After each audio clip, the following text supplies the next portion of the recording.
Pleasure to have you all here. Well, to begin, uh, lovely players, all of you know more or less what the game itself is. Let's go into what the general narrative is. The world is, by all accounts, normal. There is the errant idea and word that is given from political figure or otherwise, war far off from the horizon. It's by all means a moment of peace. Anything. No real moments of worry or concern rise within the people's brows, but there's something that is all the same to be celebrated, if not mourned, by each of you in their own rights. The end of the story. A story that you and only about five others have really stuck with to the end, for whatever reasons you may have, what breaks you might have taken, or if you've stuck with the story all the way from the beginning to now. As an avid weekly reader, a release that never really failed to be there, even if you weren't actively watching. The day begins, and you know that it is merely a number of maybe 12 hours before the final chapter is dropped. As getting out of bed, start on top. Lucas, if you don't mind describing Bryce and what they do waking up, as they wake up in their little morning routine. Price as what I would consider the archetypal nerd. They are spindly, they are rather short. They're not unattractive, but they're certainly unassuming. They live a nerdish life, have nerdy interests, and despite the fact that they are a student for musical theatre, doesn't have much talent there to be found. Uh, their morning routine is relatively brief. They brush their hair, brush their teeth, moisturize a little bit, shower, and go about their day. Uh, the fact that this is the last chapter of the hero's journey uh, resonates with them. They understand it, but they already have plans, possibly bigger plans to them.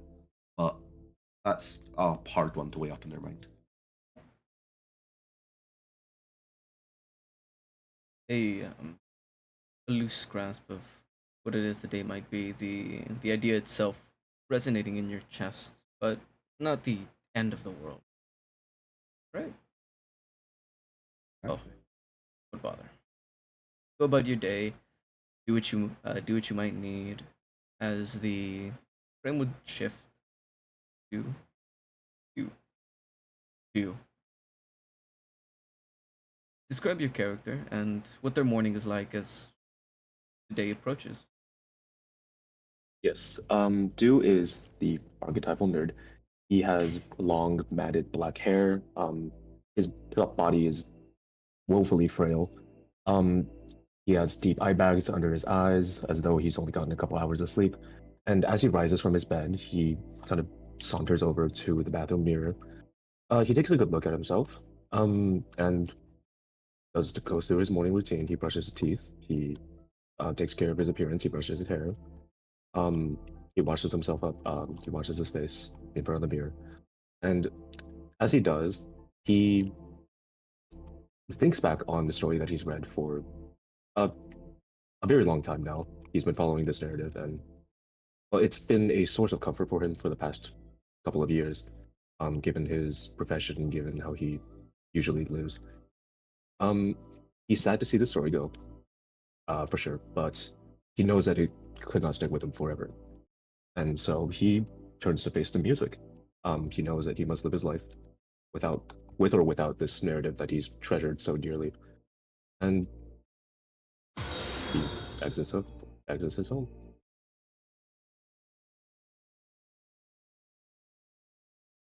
As you begin to exit your abode, uh, the feeling also resonates in your chest of understanding that, well, world can't stay standing still for forever at the very least. Eventually, someone's got to move, and either you, Torian, well, One of those is already predestined. Go about your day, at the very least the morning. That brings us to Yezel. How was your morning? Um, as he begins to stir in his bed, there's the sounds of clinking of as trash and tin cans fall to the ground. He pushes himself up. A disheveled individual who looks like he's been drinking himself to a stupor the night before checks his phone and wipes his eyes. He has green eyes, shaggy hair, and a short beard. Is all unkempt. He will shuffle his way to the bathroom and look at his gaunt figure as he stares into the mirror, not immediately happy with what he sees, but as he stares into the mirror for a moment, he sees something that gives him a bit of a better spark of hope.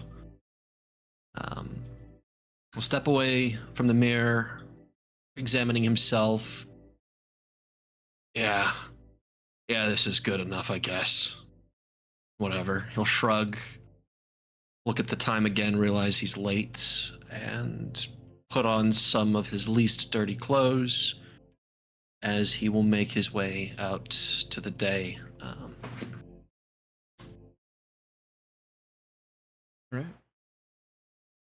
A common occurrence. How you live. World will matter if you were to stay, beg, plead, even act like it. Each of you, one by one, get out of bed. Strangers to one another, but kinship in some way. Whether you know or not, well, the answer's clear. You don't. But somehow, some way, the world has putting odd, minute into a singular story. The day goes by without issue. After all, it is an average day. Sure, the sun decently high in the sky, nothing of note. Your morning coffee, maybe a little bit. Your voice, slightly scrappy, but you manage.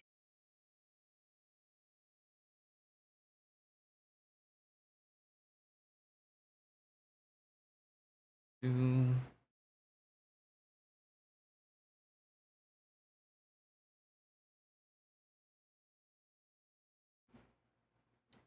but all the same, you manage. And eventually, it's about midday. Maybe about, you'd say, around 5 p.m. You've done most of your daily duties and tasks, and not much else for you to actually get to. But my audio's jumping. Let's see. Do. Is it doing it for anyone else, or is it just? Uh, yeah. Was that anyone else's voice or just mine? No, it's all good. That's all good for me. No, we won't hear it. It's on the stream. So is everyone else slightly jumping for everyone? Just mine? Just Ardens.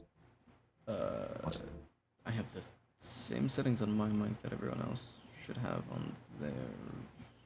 Let me see. I'm not tapped into Let me get rid of streams. this. We'll check. I don't have the audio on. I'm not that brave. I don't want to have to listen to myself. But no, thank you. This should help. Here, I'll just move my mic closer.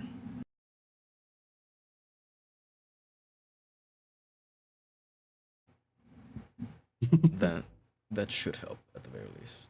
I'm not sure if it does, but it should.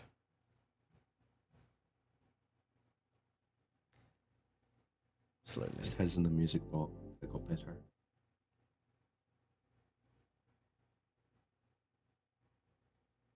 Gotcha. If that's the case, then let me. It's probably this.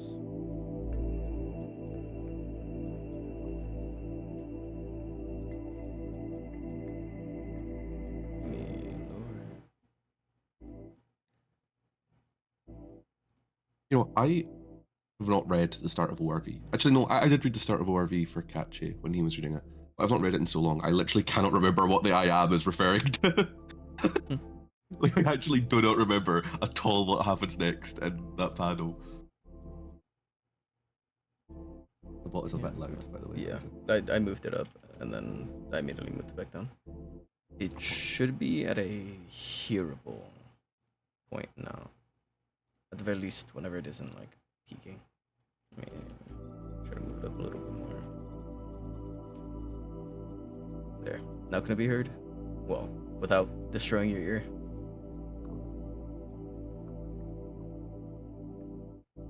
Yeah, okay. Sounds good. Continuing forth, each of you, of course, about 5 p.m. You know the last chapter will be calling your name in whatever form or way you choose to take it within the hour. Thankfully enough for you, the only current mode of transport available at the very least is, well, the bus, or train, more like it. As, let me go ahead and change this real quick. There we go. As it's maybe about a 2-hour ride. Nothing, thankfully, too horrendous or as bad as it could be, but still a doozy. Something to give you some time to think whether you need it or not. Let me go ahead and put you all on the map. You might not have sight immediately, but I'll change that.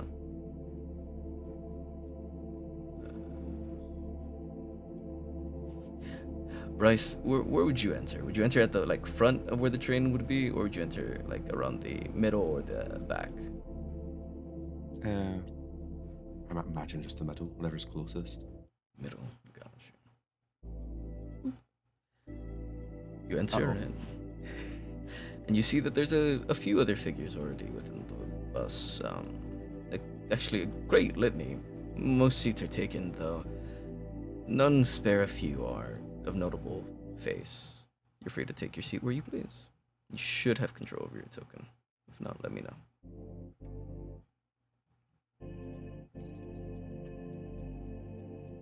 Alright. Then of course, whenever you're moving your token as well, you can hold shift and you'll be able to unsnap to grid it. Early bot. Alright. Let me go ahead and make sure that you are set up.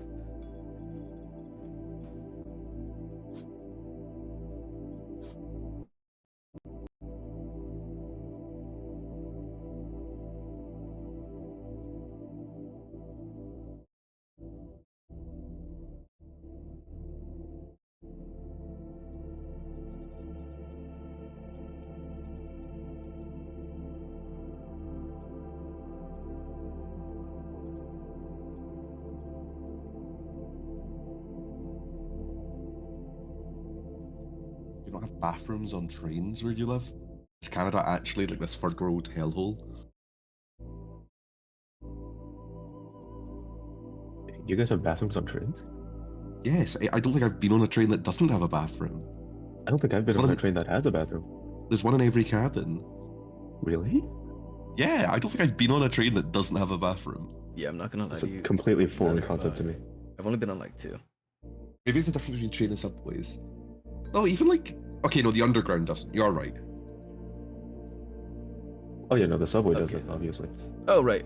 Anyways, where on this area will you be entering from? Would you have entered the front, the middle, or the back end?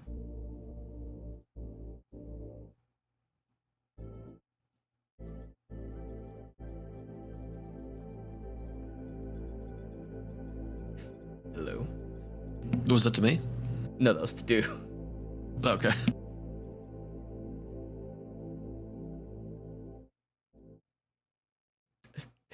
Pleasure talking to you. Banky! Yazua. Banky! Yazua, which cart would you have entered in from? The front, the middle, or the back? Probably the back. All right. You enter in through the back, and you step through. As you do, you'd see a good number of figures, as you would in anything, at any point. But you do see two individuals of note at the very least. The quality of this might be horrible because Foundry has a way of doing that. You see this figure.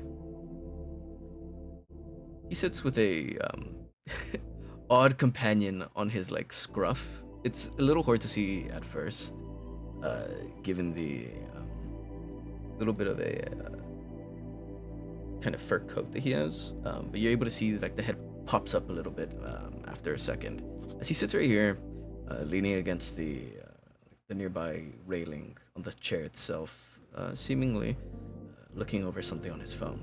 You see further over here a woman that seems very much tired.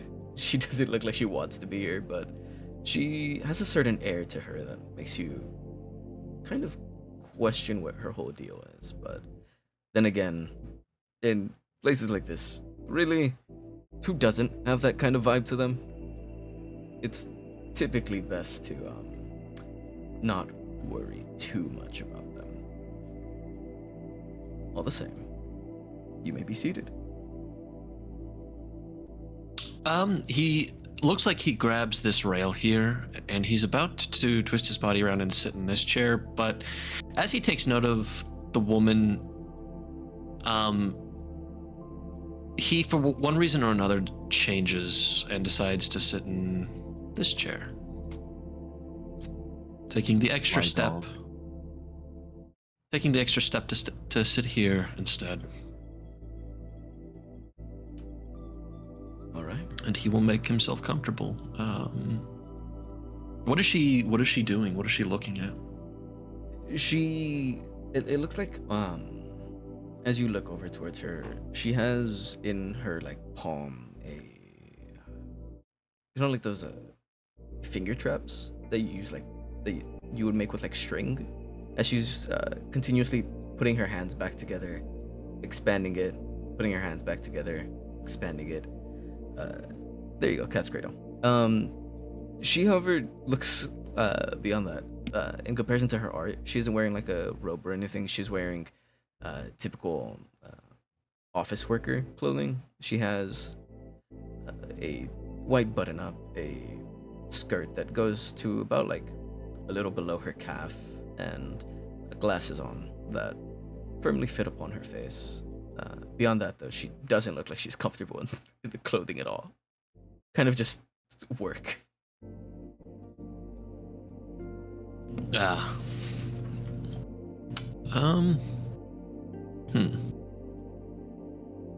He'll pull out his phone and go through the news and see what's been going on.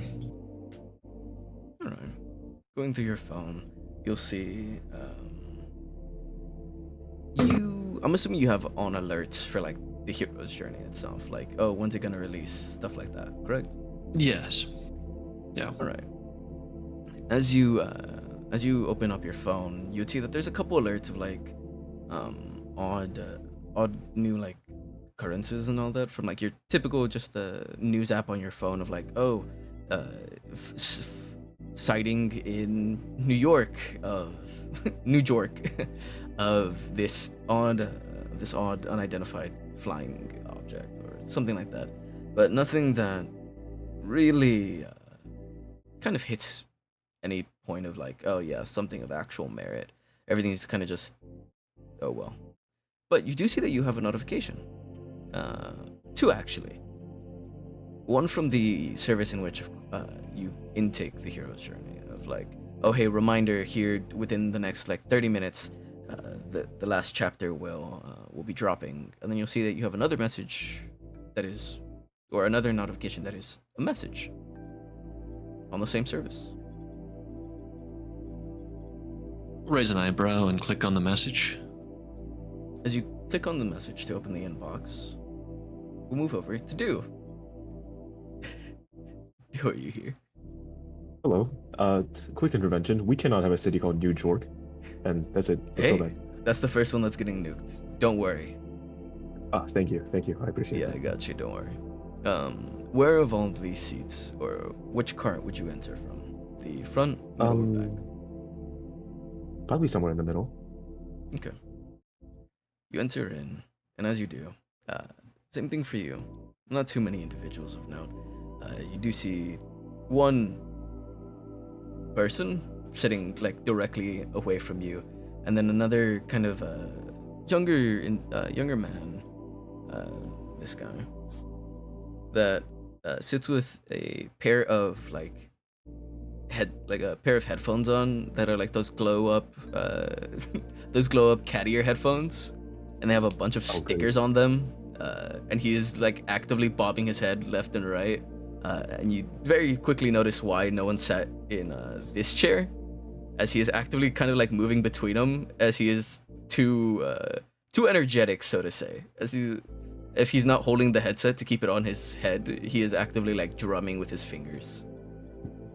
What a character. Do would likely he would traverse to the back of the train cart, making direct, well, not direct eye contact, but like kind of glancing over at the odd individual with his glow of cat ear headphones, and he is going to maneuver somewhere over here, and he's going to take a seat in this place. Sounds good. As you do so, let me sit you down nice and tight. Yay. Would you pull out your phone? Yes. He has nothing better to do. All right. You get down, pull up your phone. Let's see. What can I look at today? Looking at through your phone, you would see that there's a similar thing. It's quite odd how New York seems to have all the alerts going on this day around. It's crazy how he's never heard of the city New York before, but now that he has, it can't escape his attention. Like, man, let's see what they're going on about. So, New York? What is this place? New York is certainly on the rise, as they say. It's on the rise. On the Explode. horizons. Blow up. I'm not exploding. Hold Blow on. up. Let me tell my story. Sorry. Okay, anyway. As you as you're looking through the notifications that you might otherwise have, New York is a majority of them, to be honest. That keeps your attention for a good bit. But Oh, you've yeah, seen no. that you have 2 notifications outside of it. You have one Outside of New York? Yeah, outside of New York. Impossible. I see. It does really take a while for your eyes to finally pry off of where they're rightfully deserved, but you know, I guess you get to the rest of it. Oh yeah, no, his attention was definitely diverted. He scrolls through all the mishappenings that have been occurring in NJC, as they say, and goes over to the new notifications. Yes, of course. a new term you've grown familiar with in the span of minutes, even. Yes. It's just so captivating. Truly. You continue Or on. we can't and have this. We can't have a city called New York. Listen, I didn't do this. I don't know who put it in the You're like- story, but I didn't. I feel like we said New York too many times for it to change now. Well, it wasn't gonna change in the first place. I'm gonna keep it a buck with you, but I mean, we can act like it We was. cannot have New York be a staple in the hero's journey. Listen, that's the goal: getting to New York City.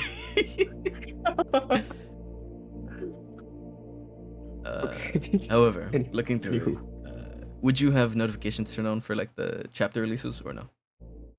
He does, but he also actively camps the website, so he usually never uses them.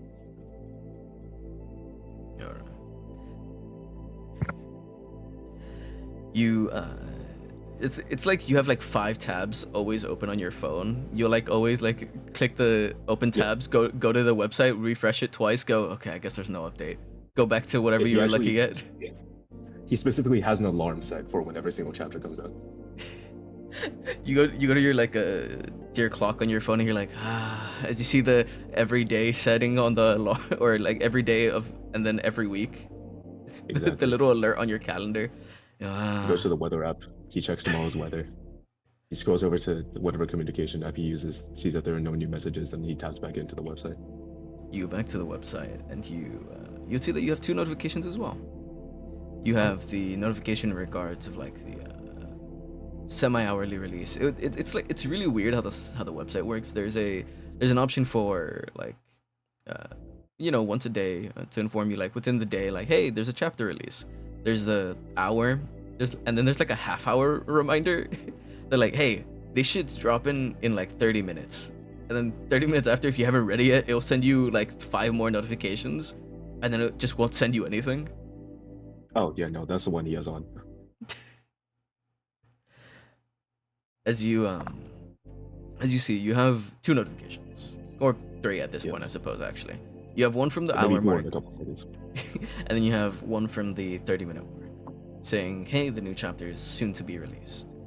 And then you have another one that seems to be a direct message, using the website's own like message sending bracket. Have you ever seen Royal Road, like the writing website? I have, yes. It's like that, where like you can actively send messages, but it's like a scuffed system. Okay, I see. So his eyes are initially immediately glued to the update notification. After all, it is the one thing that he looks forward to in life. But he also the other thing that quickly catches his attention is the direct message. After all, nobody ever DMs him. So he, the new story of the chapter can wait for maybe 20 seconds. Any more than that would be a crime. But yeah, he taps on the direct message. All right.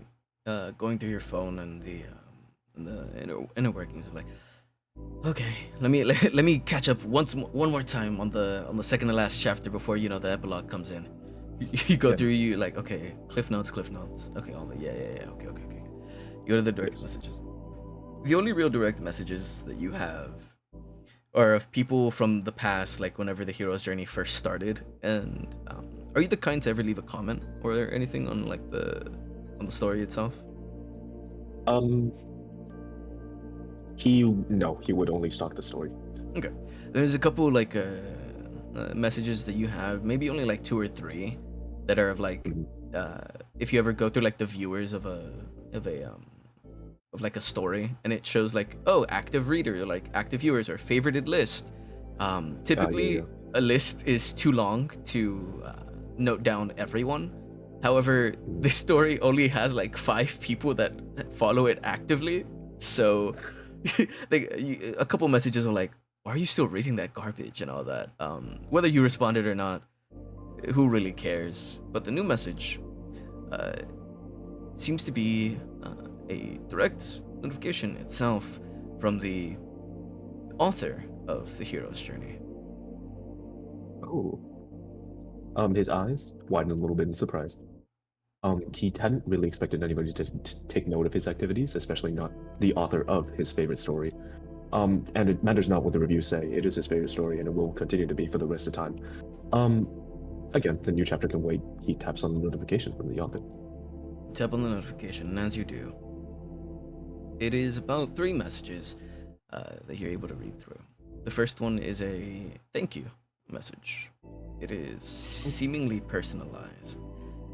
Thank you very much, and then whatever your username is, for reading the hero's journey as long as you have.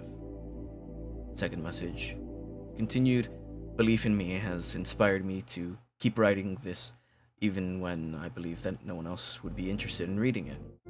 Well, you and a couple of people that I know in my own life. Thankfully enough, or sadly enough, the story will be coming to an end soon, and because of that, I will likely be taking this off of whatever platforms it is currently on due to wishing to start anew. Third message. Because of that, however, thought I'd go ahead and send you a gift.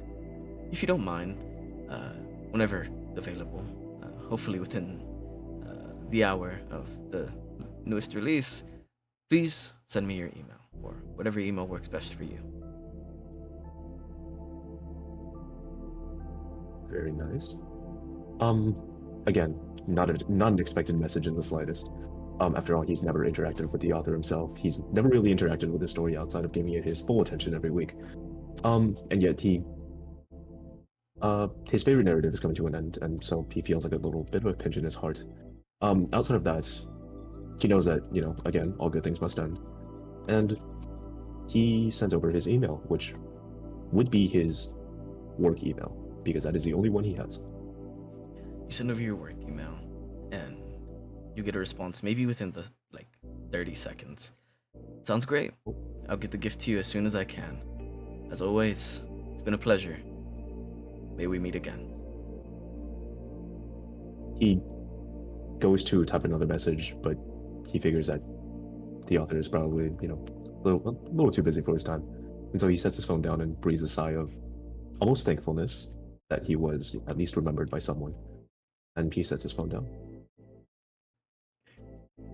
It's satisfying. Or well, no. He taps over to the new chapter because after he does need to see the story end.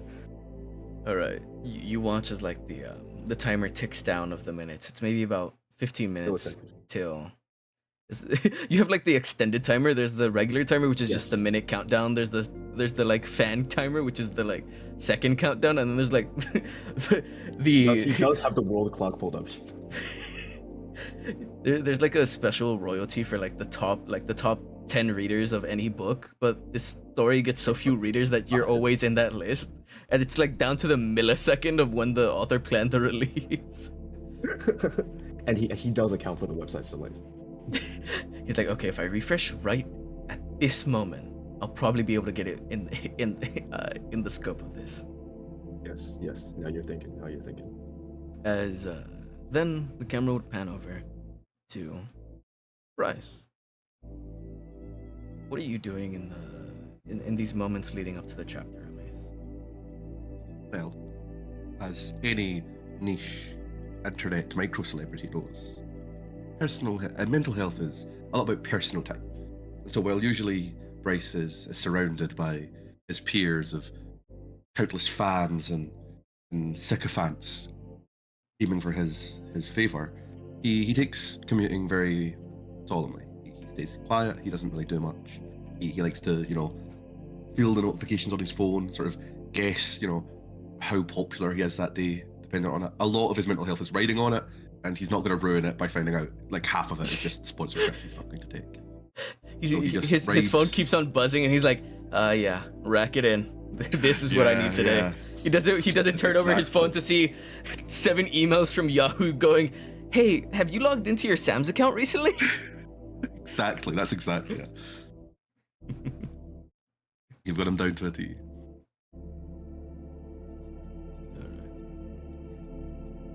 As you're sitting there, not really minding your business, something almost stings in your palm, almost like static. It causes you to reflexively almost drop your phone, not in any way that hurts or breaks you or any of that. Actually, it just falls into your lap, but it's slightly odd. You grab it, pick it up. Huh. You see that it's turned over. And no message from the website. 2, actually, by this point.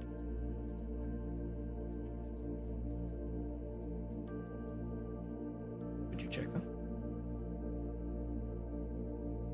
Bryce is obviously a massively popular podcaster.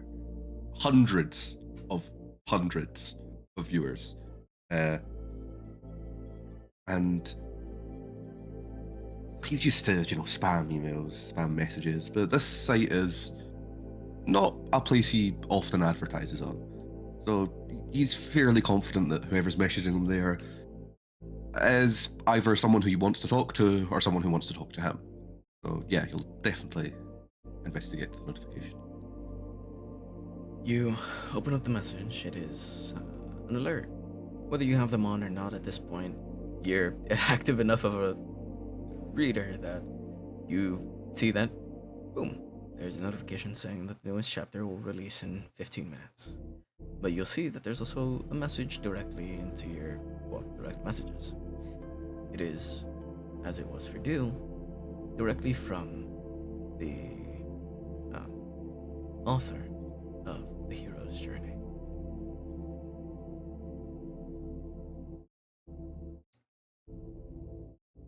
There's a small amount of fanboying at the realization of who it is. But obviously there's a persona to play in these situations. He leaves it for a few minutes. Just a few minutes, not to seem over eager, and then definitely opens the message.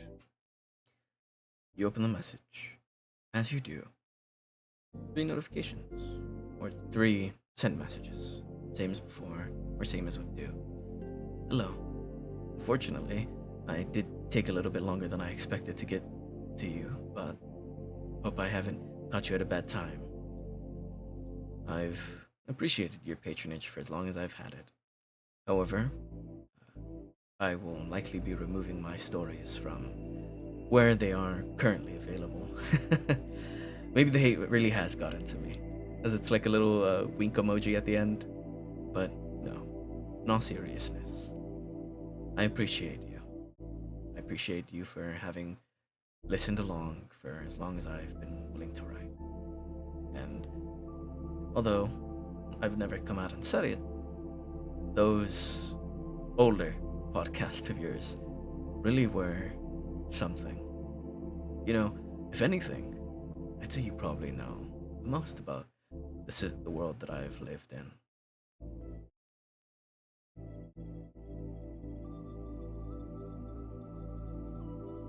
As things, I'd like to send you a gift. Is there an email that works for you? Ego thoroughly stroked by the notion of understanding the world the best, and the world certainly does bring something to Bryce, but the addition of a prize or a reward for that doubles whatever feelings he's got. The sadness, the bitterness that it's all going to go away, that no one can walk the same path that he has walked, or follow his words to their logical conclusion and find the story that has inspired so much of his life. There's bitterness, but there's also ravenous hunger to find this gift. Maybe an answer to a question, maybe something, anything. So he will reply with an email and a simple message saying, "No need to tell me that I'm your biggest fan, but it's good to know that you two are mine," with a little wink to match.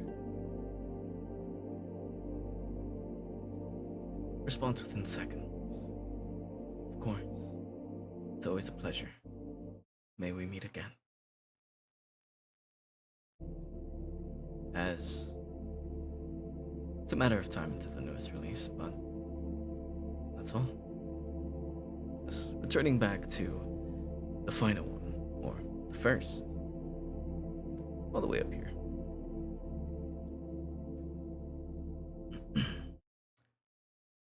Yes, you, similarly, get a notification. It's maybe about 10 minutes until the newest release, or the final release, so to say. But that doesn't catches your eye. You have, after all, a message.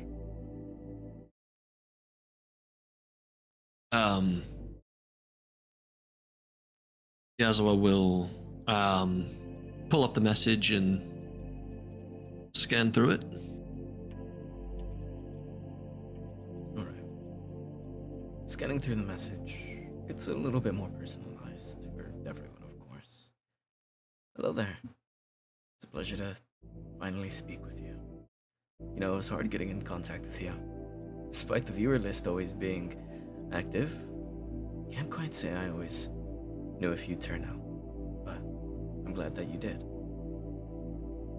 I will be removing the hero's journey from what sources are currently available, but I think it'd be a disservice to remove what I hope at the very least has been an enjoyable service or story from you entirely.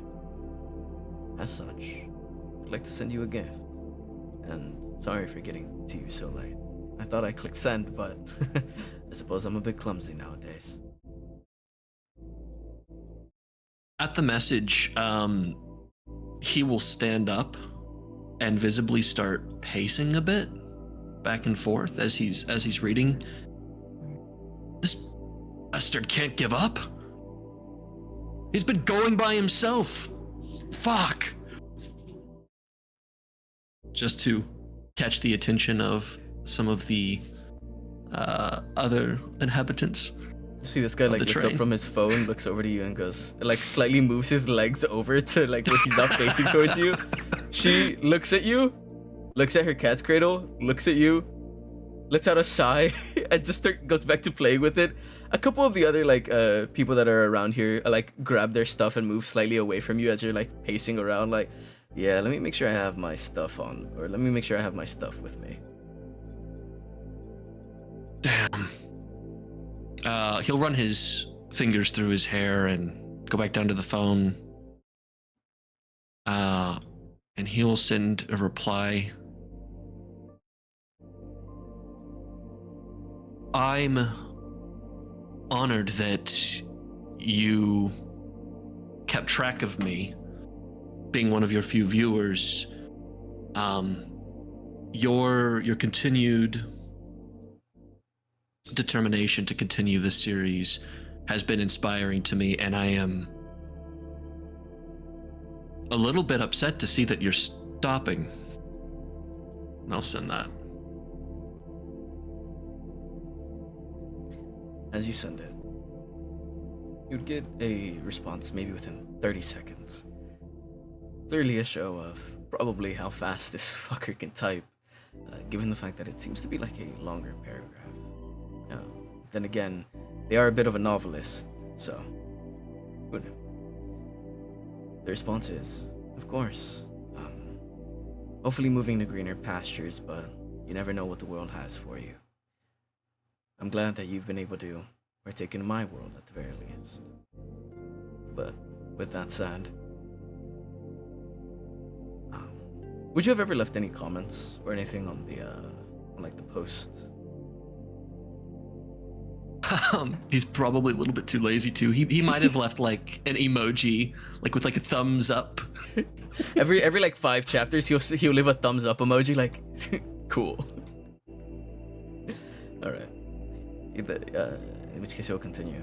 Although your eloquent words have always meant so much to me. As he'll like send, as after that message, you'll see a screenshot, and it'll be like a screenshot of like like the thumbs up. From one of the comment sections, and then it will just be LOL. But in all seriousness, I found that many of my readers find a connection to what they can, and I'd like to know what it was that you managed to grab onto. I've always been curious. But that aside, if you don't mind, if you'd like, if you're available to send me an email that works for you, I'd love to send you a gift.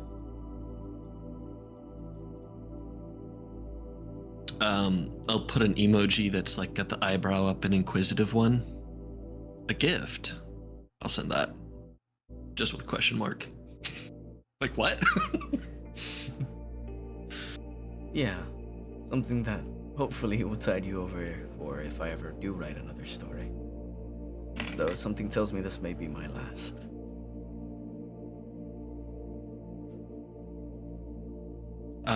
Please don't say that.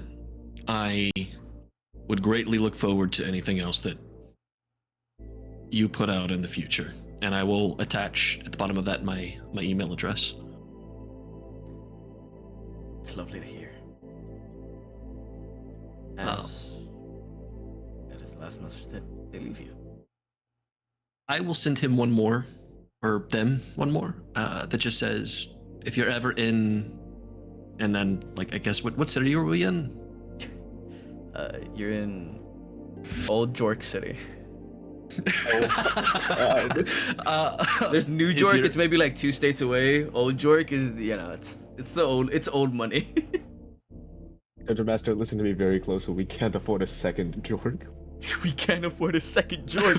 Second Jork has hit the towers. Would be like a legally distinct version of somewhere else. You're not in Nashville. You're in like fucking Smashville. Smashville. You have to. I mean, What Jesus Christ, we guys! already committed. Oh we fucking have to go in now. hell! You're in legally distinct Nashville. I'm going back to Leo. Goodbye. Oh, good bankers. Oh man. I put on the message, if you're ever in Old York, hit me up, I'll buy you a beer. And I'll leave it at that. Message is read. All of you.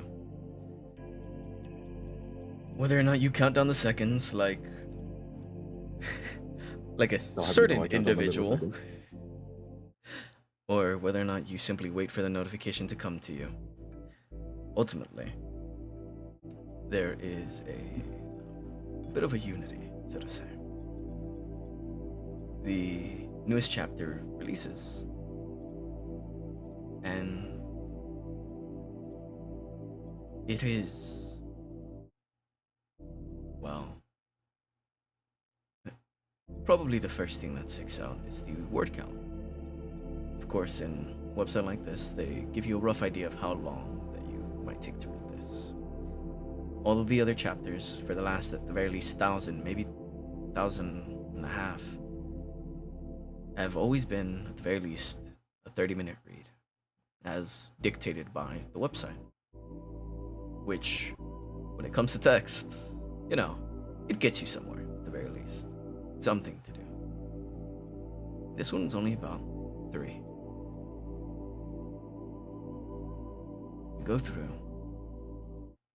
The main character and cast stand at the end. They look into nothing. Yeah, it ends the same way. Most of it is just description. How each of them look away. Confusion on their brow. But all the same, curiosity. Wondering what might be. Worry for some, anger for others. And for others, it is just sadness. But all the same, the final words are simple. This is the end. And then a simple page saying thank you for reading. Hopefully, the ending was worth your while. I apologize if it wasn't. No action. No grandiose moment of robustness. No speech. No nothing. Just a description. That is all you're left with.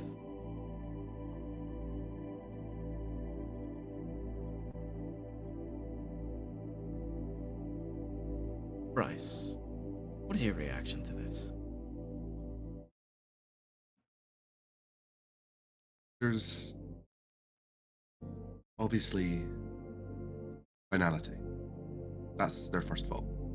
There's obviously upset and anger bubbling just beneath the surface. But this is a spectre that has haunted Bryce for a decade, pushing slightly more. He's obsessed over it. It has pushed him further and further.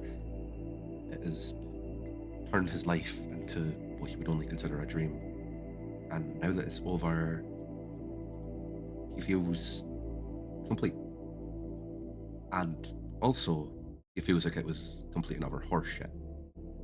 He'd spent days of his life, hours, no, probably a year, solidly theorizing. He has recorded and re-recorded explanations. He has put qualifying statements out. He has fought people in comment sections. He has faced the flat for putting this on best manwas of the year's list. Every year since he started reading, he has done so much. And this was supposed to be it. The answers. He had so many questions, and this was supposed to answer them. Even if it was one, he could surmise the rest. He could theorize and he could keep going because there were answers, surely. But no. He was left asking the same questions as those characters. Silent, unknowable questions with just as vague answers. And he felt angry, betrayed. The point where he considered messaging the author. He considered asking if what he said was a lie, because the world he knew would not end like this. The world he talked about couldn't end like this. He'd put too much into it for it to end. But it had. And it was embarrassing. Maybe that was it. Bryce had an ego to him, something he tried to keep calm, tried to hold back, but to think that he had been fooled somehow, hoodwinked into reading and defending what truly was horseshit, it upset him. Upset him so much so that he didn't message. He didn't think to take a double read. He X's out of the last chapter and he unfollowed the story. Happy to close his phone and sigh, pulling the device close to his chest, like a life support.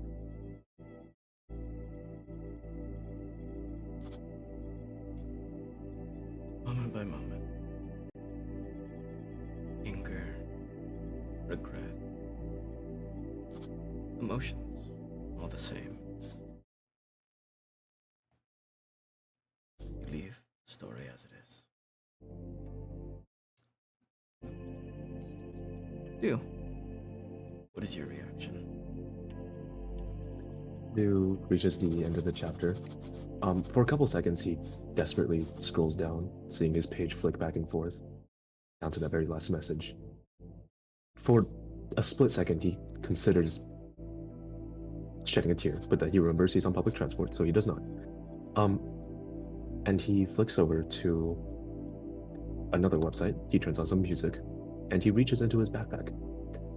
He retrieves a black, almost entirely filled notebook. There's sticky notes, there's jots, there's like observations. He flips inside and reveals images of like countless fantastical monsters that he's encountered throughout this wonderful tale that's supported him since the beginning of his universities, and now, trailing towards his last. And he reflects on the story that he's heard, that's been told by this one person that's stuck around for just as long as he has. And he can't help but feel a little disappointed. I mean, after all, it is the world that he's immersed himself in. And despite how much effort he's put into observing the story and following along, the author just didn't seem to care, just didn't seem to put in nearly as much effort as he thought they would. And yet, he knows, deep in his heart, that there is no use crying over spilled milk. And so he closes out of the page. And he taps over to the author's message box.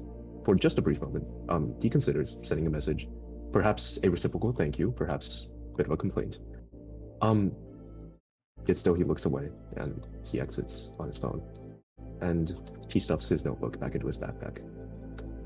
And he sits with his legs scrunched up on the seat, head buried in his own lap. It is a unfortunate thing to be met with. The end of a creation that you believe to be so purely fantastical and only fine. A non-satisfactory end, as is the nature of any creative. But all the same, the world goes forth. There's nothing left. You can't change that after all, right? So what use is it complaining? And lastly, the end of the card. Yes. What is your reaction? Yes sits back down in his chair and strokes his beard for a few moments as he reflects on the story, and his lips start to sort of twitch in sort of an irritated fashion. His brows furrow, and he clicks his tongue. Motherfucker, why did you end it like that? I feel like I'm losing you again, Shen. He kind of balls his hand into a fist and squeezes it tightly. What am I supposed to read now? There's nothing left that I have connected to you. He hangs his head, and his frustration and anger kind of starts to slowly turn to a remorse or a sadness.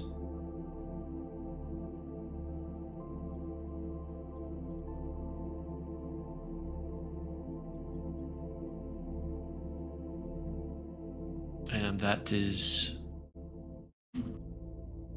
that's how he will remain for a while.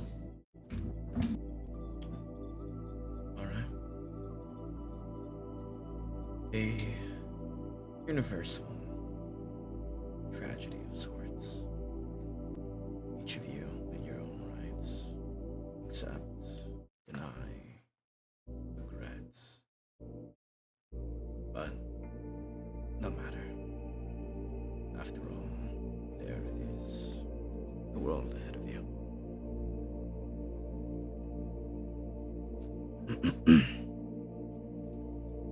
All of you almost instantaneously receive an email. The email from the exact same name that you had gotten the message from. The author of the hero's journey. It says nothing for the first part. At the very least, you see a link or a attachment. Should you open it, simply says, I wish you the best of luck, and may this retelling better suit your view of the story. Good luck, reader.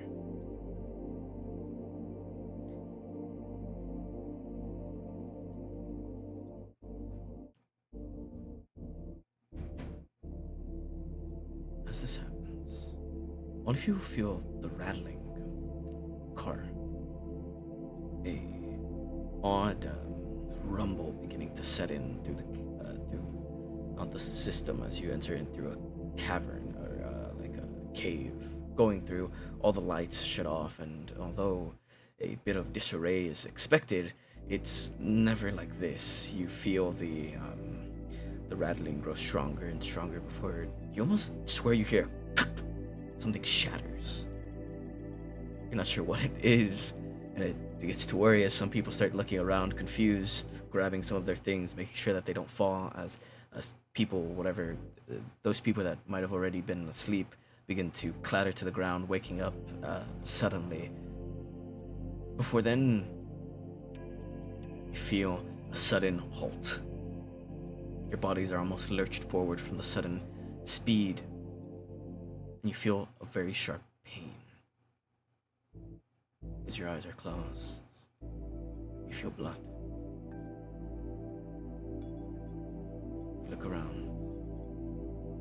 For what you can, you see darkness. As the cart slowly starts pulling forward as the light begins to dig in through the windows. Bryce, you would see that the door before you is all but sparking. A loose cable is hanging down from it, and maybe but just an inch from your face, it zaps.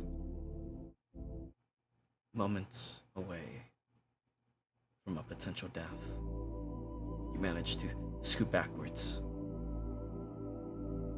You sit there, confused and alarmed at the start, but then you open your eyes and you see that the metal bar that is before you had all but almost been undone.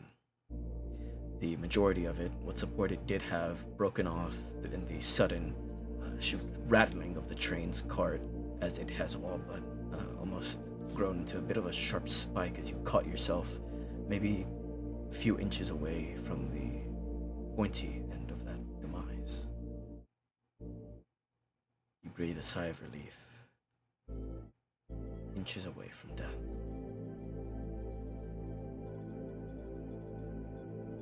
Yes, you feel there's no suddenness to it for you. There's the rumbling of the cart, and then you just see it. One of the panels from above has cracked and fallen down, the pure metal coming to your neck as you feel it slices just barely into the flesh.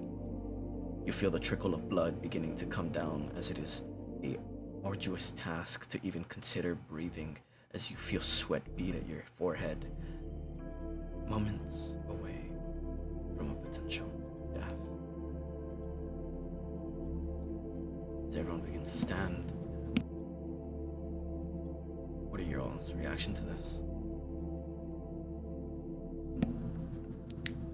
Well, Yazawa will grab at his neck as it starts to bleed. And as he starts to feel the adrenaline kick in, he'll smile.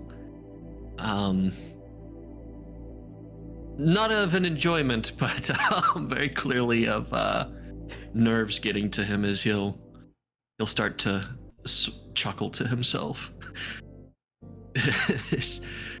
This can't be real. And he will just look around and see what everyone else is doing to confirm that everyone else is seeing this. You see a good litany of people are moving about, trying to grab onto their stuff, more so worried about themselves, before you see the woman gets up and kind of moves over to you, walking, she'll gently slowly move up to you. You'll see that she has also banged her head against the metal bar to her side, or a metal wall, as blood trickles down from her right eye. A bit of a fuck up on her glasses, but she's otherwise only a light scar. She walks up to you and she goes, "Oh, that doesn't look good. Come here. I think I can help you." As you'll see that she'll pull out her briefcase to her side, and you'll see that there's a very small a medical kit. It is by no means grandiose, but it has something that will probably help staunch the bleeding, if that. What are you doing? Sit down. What if something else happens? No, come on, sit down. She will grab your hand and guide you to the chair beside you. She will move over as well with you in order to start bandaging you. As Do, what is your reaction to this? Do has never encountered a day of danger in his life. He's very much unfamiliar to the adrenaline, the feelings of being at death door, and especially to the smell of his own blood. And as he looks down at his newly acquired wound, his eyes widen and his mouth opens agape, and yet no noise escapes. He looks down at his lap, looks at it drenched with his own blood. And, well, if the ending of his favorite story didn't push him over the edge, this is definitely going to be just enough. He looks down at his bloodied backpack and his stained clothing, and he looks up at the electrical wires dancing with dangerous and yet such a captivating light. And he drops his head, because what else is he going to do in this situation but to accept his fate? And he gently weeps into his backpack, like a scared child. Bryce, what is your reaction? Adrenaline sparks through Bryce's body, throbbing through their very being. It builds behind their eyes like a pressure that they can't let out. Sparks dance in their vision, mesmerizing and hypnotic, and yet they can't focus on that, nor on the heat of their body as blood leaks from a wound. All they can focus on is the panic, that indescribable panic, pushing them to crawl backwards, to run with nowhere to go. The doors are locked, wires hang above head. There is nowhere that is safe, and they can feel that. They feel trapped, they feel caught. They might be crying, they might be screaming, it's not registering with them.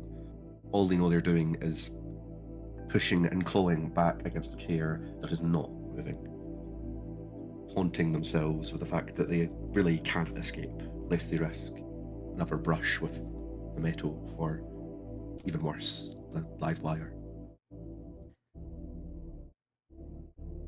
Life begins to unfold. You hear people crying out, some people having suffered a little bit more than others, but thankfully no one is dead. A few with split brows, some others with a small cut that provides some blood, but for the majority it looks like most people are scatheless. Spare you three, having received probably some of the worst of it all. But nonetheless, people begin to panic. As is the nature of these things, there is no order in this area. Before then, the words ring out in your mind. Chaos begins to unleash as people grow in confusion, unaware of the world that surrounds them and the lands that they have now entered. Grabbing the walls, it's hard to understand what is happening for many, but for those that manage to do so, even if just only a second later, life is still not even then assured. Life is such a fleeting thing after all. That is why it is difficult to predict the world as it unfolds before you. But even then, this is merely the first step of the end. A retelling. The first few words within the hero's journey. Even now, panicked, it rings in your mind. 7:10. Clock rings out within the station. What little light is available shown to them. You don't remember any of the characters. Not at the very least, none that matter. But you remember the text. The Dokkaebi shows itself. If you look up at the clock. 7:07.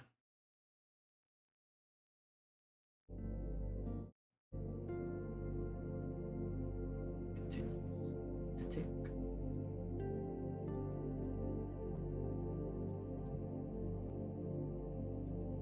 Does anyone move?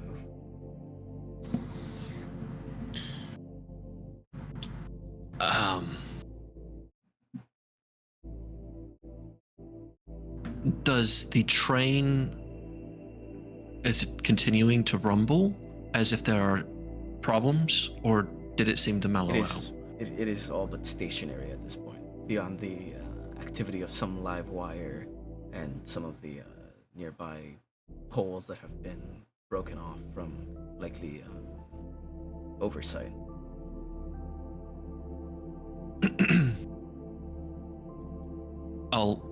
I'll put my hand on the kind lady next to me before turning. We need to find the emergency exit. Be careful of the cables, they might be live. As Yazawa will stand up. Probably interfering with the work that she was doing. It seems like he doesn't care too much about himself. Rather, he's looking around at all the injured people and panicked individuals. Looking around, a great multitude of people begin to look directly towards you. a hope almost of something.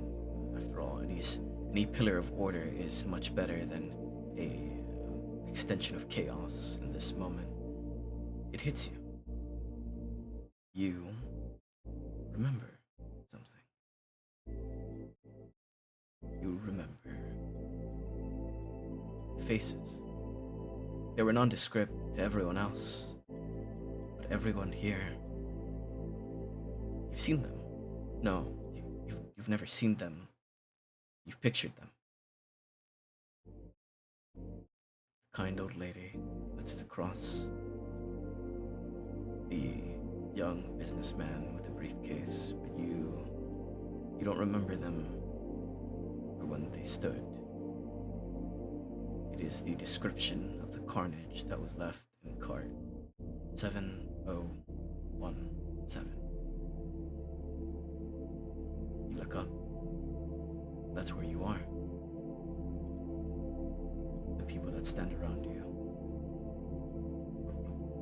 Reflections of the carnage that was. The cart that only had 2 survivors.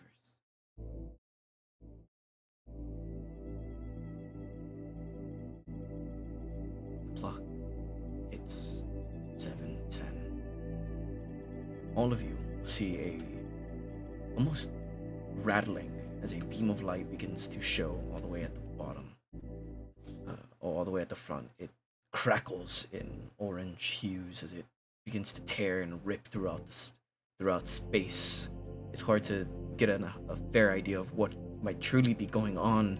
However, in the split second, it tears fully, and on the other side, you see a small, maybe only 2 feet in height, not even that much wide, but almost shaped like a pill, if anything.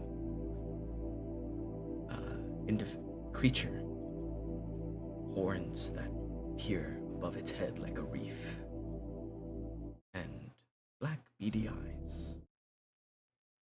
You know immediately. This is a Dokkaebi. Creature that he's. Oh, sorry. Go ahead. As it looks around at everyone, out of curiosity, begins to walk down the aisles, looking through everybody. It stops maybe around the middle, in between everyone, as people fall away from it, trying to get a good distance from it. Others of them try to make sure that they are appropriately seated, giving attention, as this has gotta be a prank, right? The fuck is this thing? You hear a errant voice call from one of the seats. What the fuck? This isn't cool, man. People could have gotten hurt. He calls out to the spare voices all around. Could be all the same. Looks over with a angry gaze. Pardon me, if you wouldn't mind, I have some observations to be doing. Now, sit down, please. As it speaks, you would see, of the group of people that surround it, this figure is all but the most infatuated. He looks on with almost a charmed look in his eyes. Yet he too has blood dripping from his forehead. Let's see. What lies around here? Honestly, I'll have to put up the numbers. Doesn't look like anything too interesting. Lucky bastards over there. Well then, a pleasure to meet you all. Nothing? Okay, makes my job easier. I am your humble host of this evening, and I am here to bring forth your first task for me. Now, I know, I am much too generous for even providing you with what information I shall, but, well, we all have our means and methods, and I would hate it if our story were to end far too soon. I'm sure you all understand. The fuck are you talking about, man? Oh, now we decide to speak. It's little worms. Anyone else have any other words? Or may I continue? Can I hear him from the back? Yeah, he's speaking loud enough to where it's ringing throughout all of the carts. What the hell is even this all about? What is this, some kind of sick joke? What even are you? Me? He says, knowing full well, as you have so clearly stated, that it is a Dokkaebi. Me? Well, I suppose that is where introductions shall begin, I suppose. I am your benevolent lords for this encounter, and would see for many more, depending on how all of you do. If all of you die here, then oh well. Pish posh, pish posh, pish posh. I am a Dokkaebi.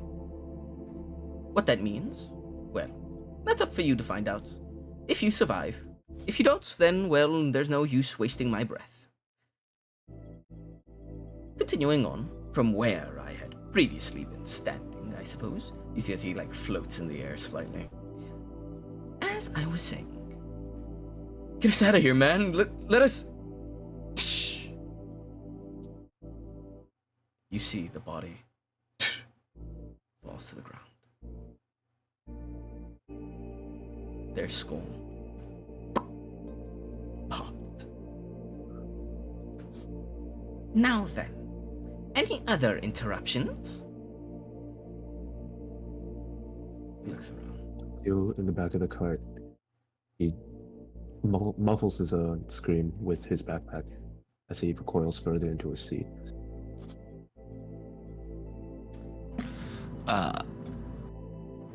Yazawa at the back just grits his teeth and looks wide-eyed at the horror displayed in front of him.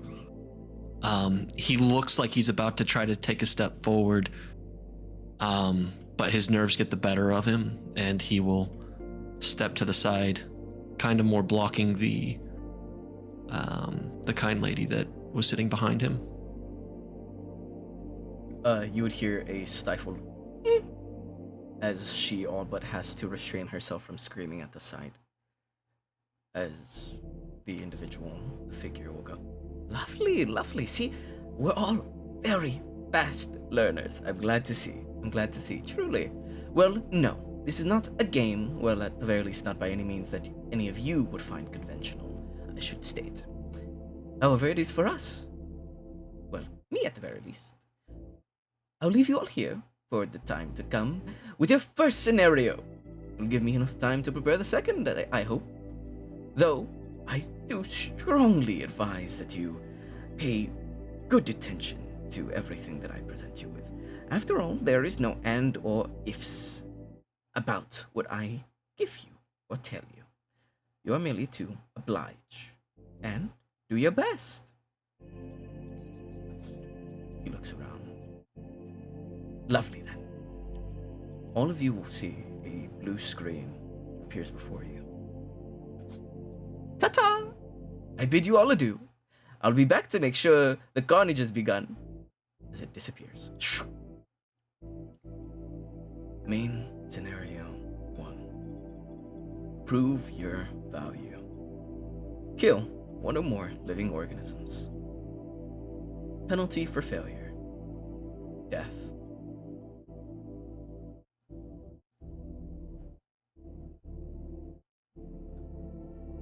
People begin to freak out. They start looking around confused. Some of them move up to the doors, trying to bang them open and pry them apart with their hands, just barely dodging active wires. As the time limit is 30 minutes.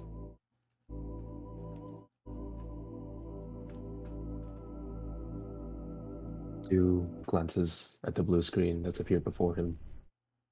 He knew what was coming, and so do presumably a couple others in this cart. And yet, there's still this foreign sense that separates fiction from reality that suddenly washes over him like something that he hasn't felt in his life before. A startling fear threatens to eat him from within as he not really rises to his feet as he somewhat stumbles upright, and he drops his backpack on his seat. After all, there's nothing you can do for him anymore, and he looks to the other passengers in the cart with no trace of determination in his eyes. There's no doubt that if this scenario is even real, and if it exists in this world, then he is as good as dead. One of the dear readers faces despair. Does it continue? Bryce, what is your reaction? Gwendol appears, but Bryce doesn't bother reading it. He already knows its content. He's dissected each syllable and each letter in it. And instead he thinks more on the document, on its grander than life appearance, its mightier than thou attitude. And smugly he reminds himself that no way anything but a grade 1 document would be left in this place. He can't quite recall who that's supposed to be, what their modus operandi is, but he does know that he has the upper hand.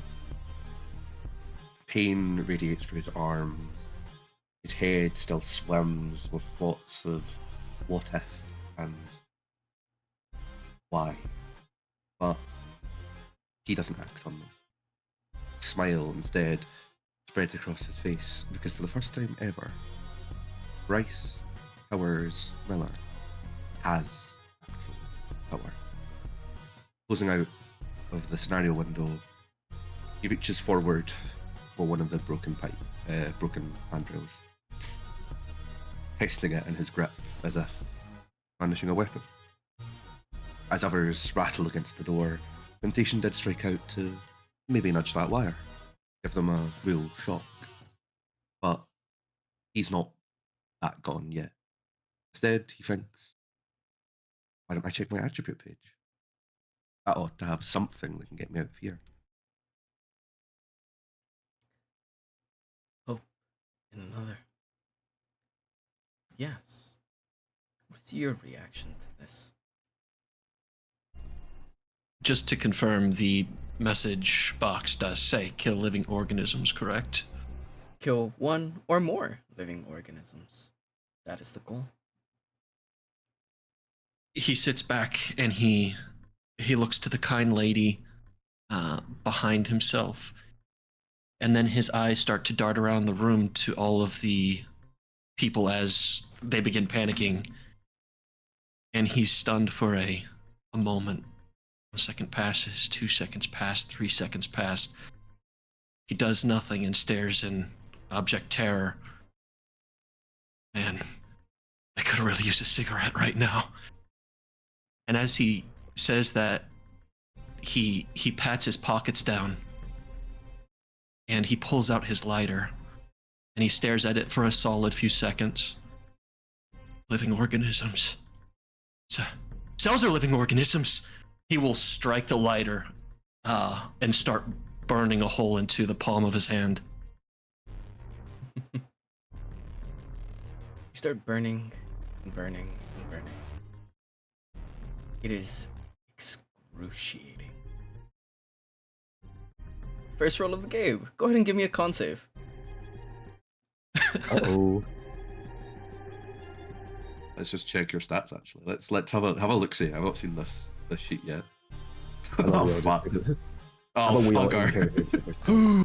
Let's see. Ooh. Ooh, oh what? wait, actually? Oh. You begin to burn and burn away. It isn't for a long time, to the point where you feel a cavernous hole begin to form in the center of your palm, that you start to feel the pain get to you. It's too much even for you, but then you'll see it. A blue screen appears. At the cost of flesh.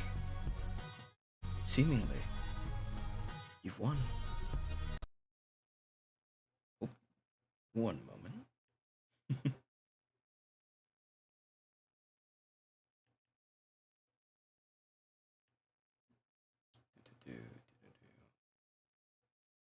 There we go. I have returned. I don't know why my headset died on me. Oh. But anyways. Oh man. Oh man. You have one. As You I will said, see. Oh wait. What did you say? Yeah. in that same motion, the moment he sees the blue screen, Yazawa will stand up and yell, "Cells are living! You can destroy your own cells!" As you say this, same motion, same everything. It is with a heart of gold that you speak. Yet you look over, and you see that there's a second bar. Warning number 1. It's nice to play by the rules, of course. But the reasoning is simple at that.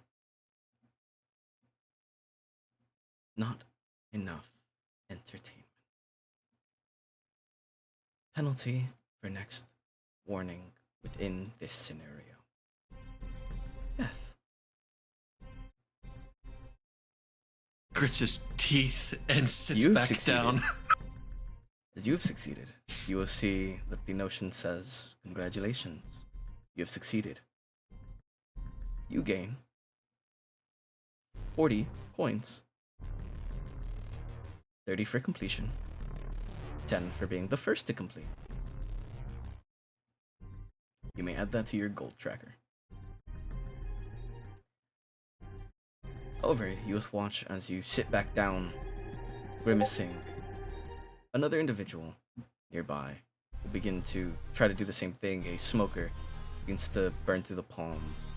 They wince and they ache. And then you'll see their eyes light up as they look up. A blue screen before them. He's their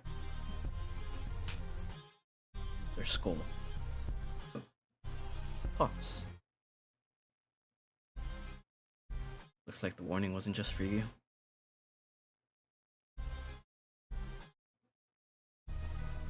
Leo looks to the back, and he hears the echoing scream, he hears the warning, he hears the declaration, and yet he knows that it wouldn't be nearly enough to appease those who are watching. And with unsteady breath, almost hyperventilating, he treads over shattered glass and maneuvers himself to one of the presumably already destroyed, like one of those handrails. And he picks up a portion and he stares at it in his hand, with blood covering his vision and his heart beating faster than it has ever before, with a sensation that is so incredibly foreign to this individual that's never experienced a day of hardship in his life. He drops it on the ground with a clatter and drops back down into his seat. After all, there's nothing he can do. A attempt at unity, though even then, not enough. You'll see some individuals begin moving up from their seats. This woman steps up. The younger man steps up as well, kind of curious, looking around, confused almost. This figure will begin to look around, trying to discern different things. They'll move up to the sideways, or the doors on the side, seeing the people that are actively trying to open them and seeing nothing. He will look almost with a smile at the others, looking at the chaos and all that undergoes. Curiosity in his gaze as well. Above, there is of course this figure. You would notice, yes, that he has immediately hidden his pet within his coat and looks around a bit confused, a bit like backed up against the door, panic in his eyes very clearly. The woman behind you is out of it. There is nothing behind those eyes. She sits there as there is no spirit in her. Just slumps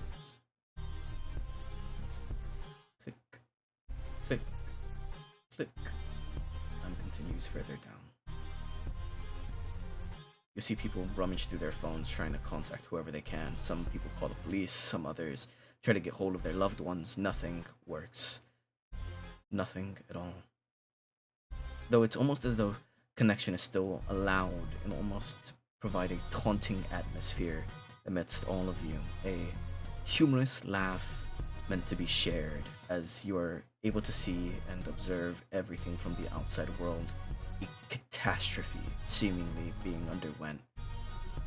People speak of almost Leviathan-like beasts swarming the seas, that there are creatures beyond understanding that ride through the skies like jets, but even then, much faster.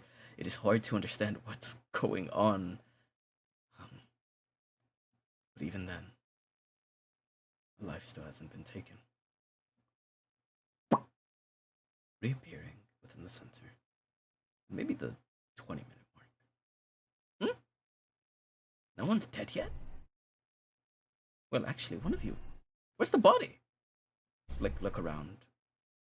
Trying to see where the body is. See no body.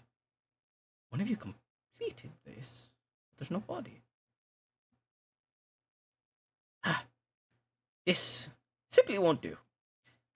You, boy. He'll point over to you, dear. Boy? Joel's to attention. You question. Boy, I'll have you know I'm in my mid-20s. But go on. He doesn't actually say that. He does not say that. He points at you. You. Where's the body? Yes. Yes. Did someone eat it? Where is it? I don't. What? Come on, out with it. He'll start smacking his palms together, or the back of one palm on the other. With a shaking. With a shaking hand, he points back to all the way to the last cart. Towards the man with a smoldering hole in his palm. You point to the back, and as you do, Dokubi turns to you, Bryce. Ooh. He'll near and closer to you. He'll put a palm on your shoulder. Cheated the system, you say? That's intriguing. Where? Back there? Boarding. Harry. I'll set my lighter down on the chair behind me and stand up.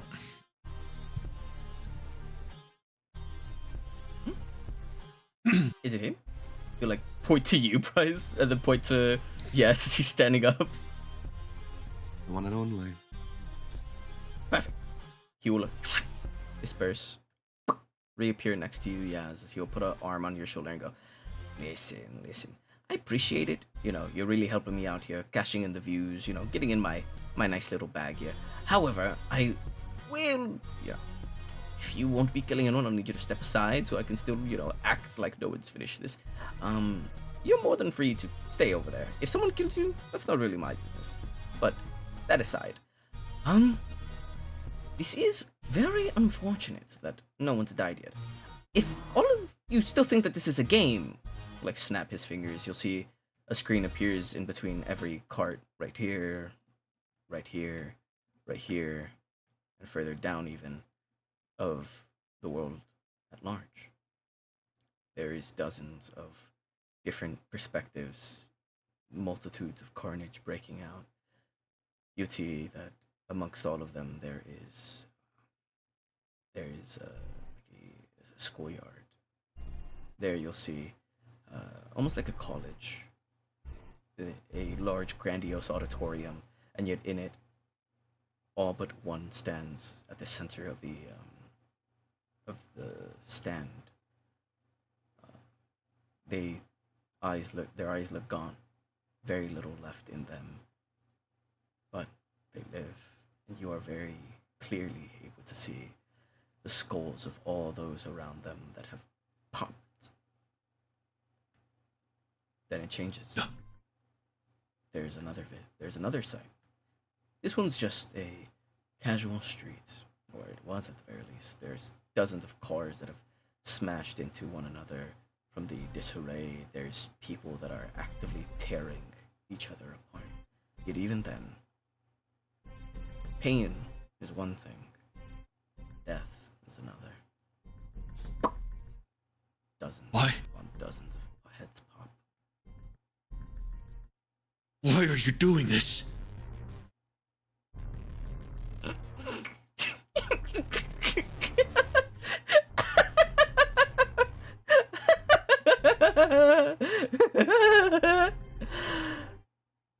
You're funny. You know what?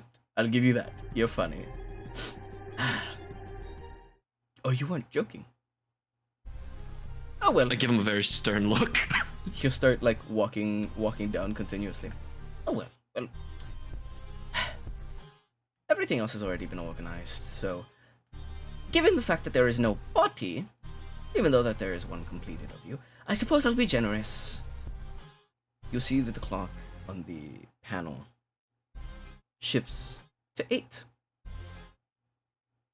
from the 19 minutes that were left. Chop chop! I wait to see carnage. If there's not a body in the next 4 minutes, well, everyone, he turns his head and looks directly at you. And I mean everyone. As he pulls out like a nutcracker and just crushes the head of it. Hopefully that spurs some initiative in all of you. Would do have seen Bryce fiddle with his stat screen. You'd have seen Bryce. Yeah, I'll give it to you. Yeah. Since it's like a direct line of sight. You didn't see exactly what screen it was, but he's the only one that's brought up a blue screen of his own accord. You can't see those. Only the person that summons them can. Oh, I push up my You glasses. can't take over those attributes. would do have seen Bryce fiddling with something in the air, That's fair, I guess. That one's fair.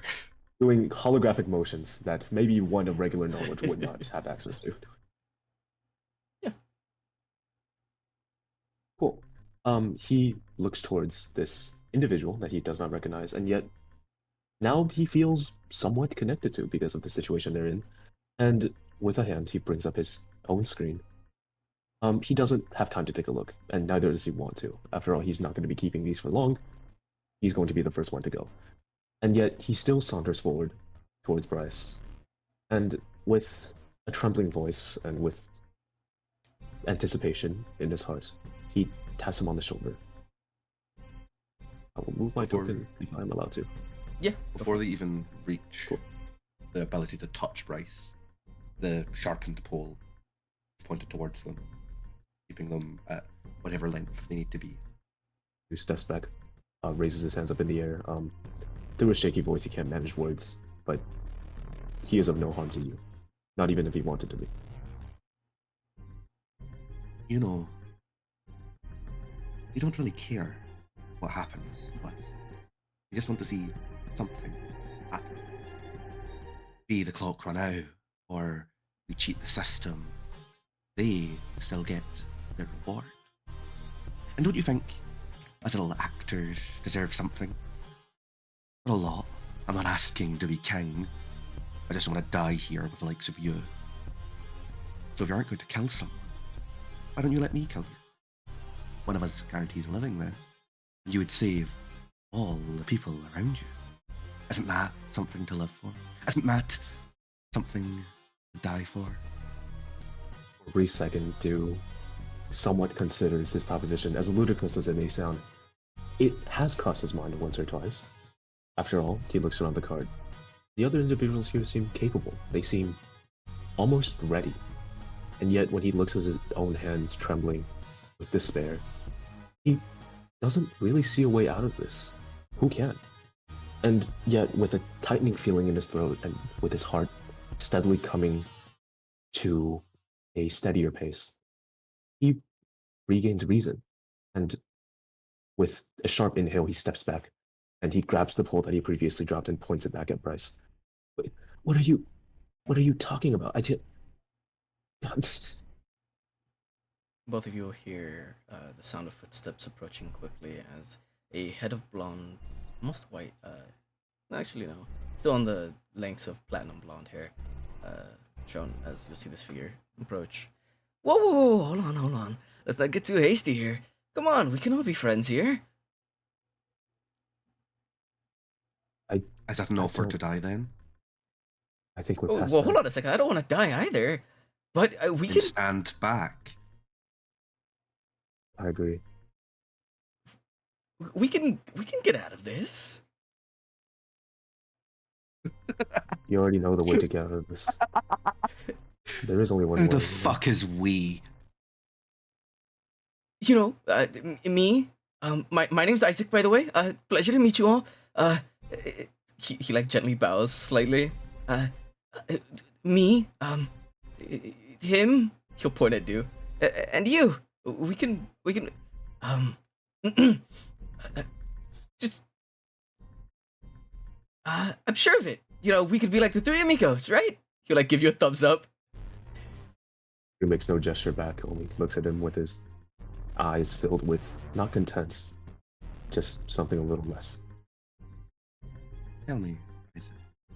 You want to be friends, right? Uh, yeah, that could work too. We could be friends. Best of, right? Yeah, we could do that. What best friends do for each other, Isaac.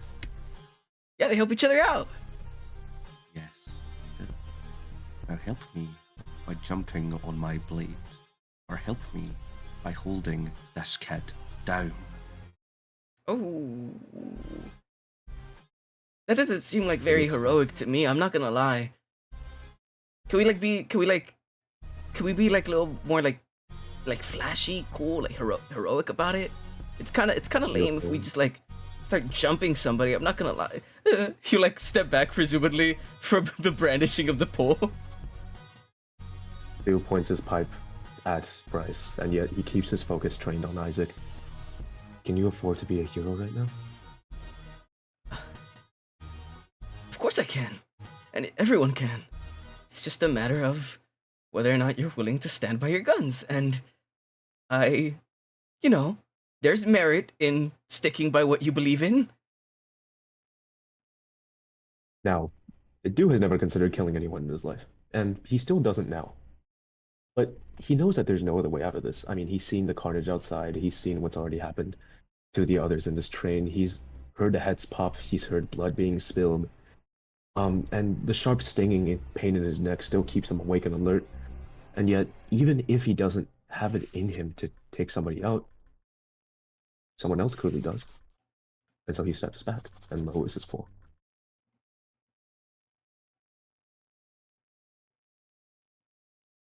Bryce is once again left stunned, not by pain or by shock, instead by stupidity. He is the only person that knows what's going on, he'd wager.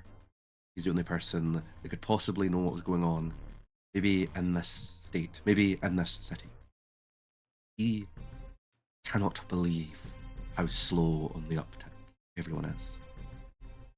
So he'll step forward, away from the group, and instead to a more central position. Mimicking what Dokubi did, he will clap his hands, pole tucked under his arm. I might not have the same shimmer as our floating little friend, but you should listen to me just the same. We aren't going to get out of here if we all act buddy-buddy. And let me sweeten the deal for you with some insider information. Depending on how ruthless, how cool, how flashy you are right now, well, that'll affect a few things coming next. Really affect a few things coming next. Not just how you live or die, but how you live. And in the unfortunate case you choose poorly, how you die. Now, I'm not going to warden us off. I'm not going to choose who gets to see another day. But I am going to say this. If you do not want to kill, and cannot imagine living in a world where you're going to have to kill, go kneel and face the wall. We'll make it quick for you. The rest who have fight, I say fight. That will really get their hearts pounding, if they have hearts. stands perfectly still in the back. He doesn't move a muscle. He doesn't want it. The guy will stand in front of you, almost guarding him, as he will kind of like look with a bit of worry in his eyes. Before then, he will look past you, Bryce, as you will hear a thunk. Go on. You can have the first.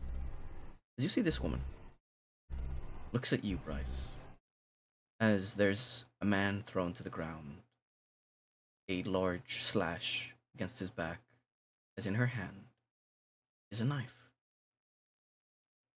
It was one of the figures that was previously trying to open the door. Far too much blood lost to move. She puts a foot on top of him. Go ahead. Stick to your Without guns. a second. Well, without a second thought, Bryce unsheaths, let's say, the sharpened pole, raises it towards a flashing light, pins it in their grip, and stabs down towards their throat. All the pressure all the strength their spindly body can manage, thrown into one single strike.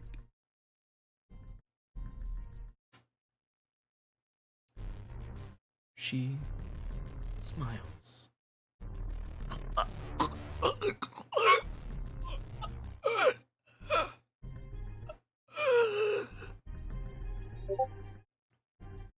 They die. You see light itself leaves their eyes. She claps. Well done. As she looks around, the people very clearly begin to back away from both her and you. Now then, I don't plan on dying either. Chaos erupts once more. Isaac will grab your hand, and start dragging you into the furthest back cart. Bill pulls his hand away and steps back once more, and he, previous to this, he's never shown any signs of hostility, and yet as Isaac makes physical contact with him, he pulls away and almost turns him around forcefully with a hand. Listen, I know that you think that you can do something here. And I have no doubt you'll go on with your life to do great things. And yes, I have faith that you can survive, but I think it's best if I stay here to deal with. And he points a shaky finger back at Bryce. And for the first time since the train has crashed, and since his life has come to ruins, dude has a glimmer of determination in his eye. You can't be serious, man. Yeah. He's like all but started Let's go. moving back. Sees you do that. He fades into the crowd, becoming nothing more than a face that was there. Dude steps 1 foot towards Bryce, and without provocation, he poses a simple question. What now? Well, the more you kill, the more coins you get, so I'll probably try and get 1 or 2 more. What about you? You gonna wait for 7 minutes till your head goes boom? Or are you gonna try and stop me, hero? You're insane, man. But it's not like I have another choice, do I? Oh, they love that. Hero versus villain. Scenario 1. Oh, our picks are going to be beautiful. If you survive to see the day. He takes in a deep breath, and his grip on his pole, or his hold on his bar slowly releases, and again it clatters to the ground.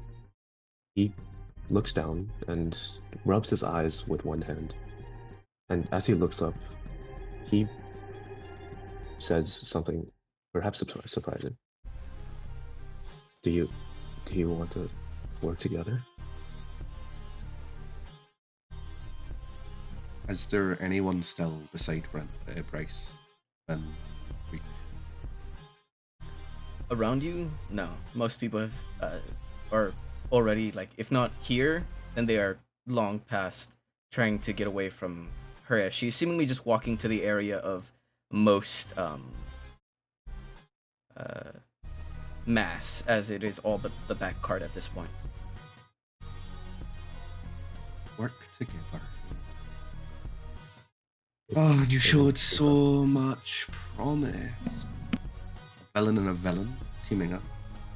Well, that's obvious. There's no drama, excitement. Fight me, fall to the ground and beg for your life so I can give you hope. You don't know how to play these games at all, do you? You're all so fucking stupid. Read for once in your life. Maybe a book, maybe the room. We are enemies until you do something that puts me on the back foot, or I do something that puts you on the back foot. Go kill someone. I'm not teaming with someone so boring. I might get your stench on me. You still think this is a game? Honestly, I can't. Not to me. This is life and death. It's a game to them. Bryce will point around them, spinning his finger. This is the point of it. It's a game. And yet you play with these people's lives like they mean nothing to you.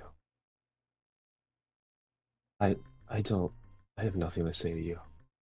Not anymore. Before you go, a secret. That's between us two. Yeah. People are not real. You might not be either.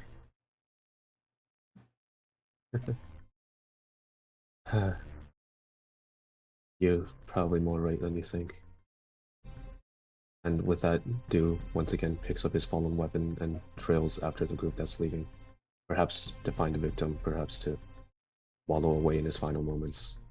And yet he follows anyway. You would see by this point, yes, you would also see this, that the woman has all but made her way to about here.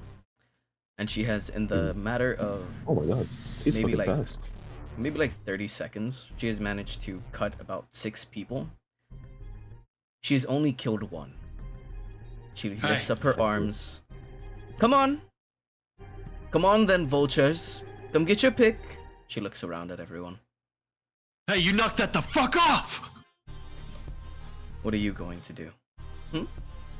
Oh, right. I forgot. You already have your pass to life. You know, isn't that a bit of a shame? She looks at everyone, speaking to the people. One of us gets to cheat, but the rest of us get punished.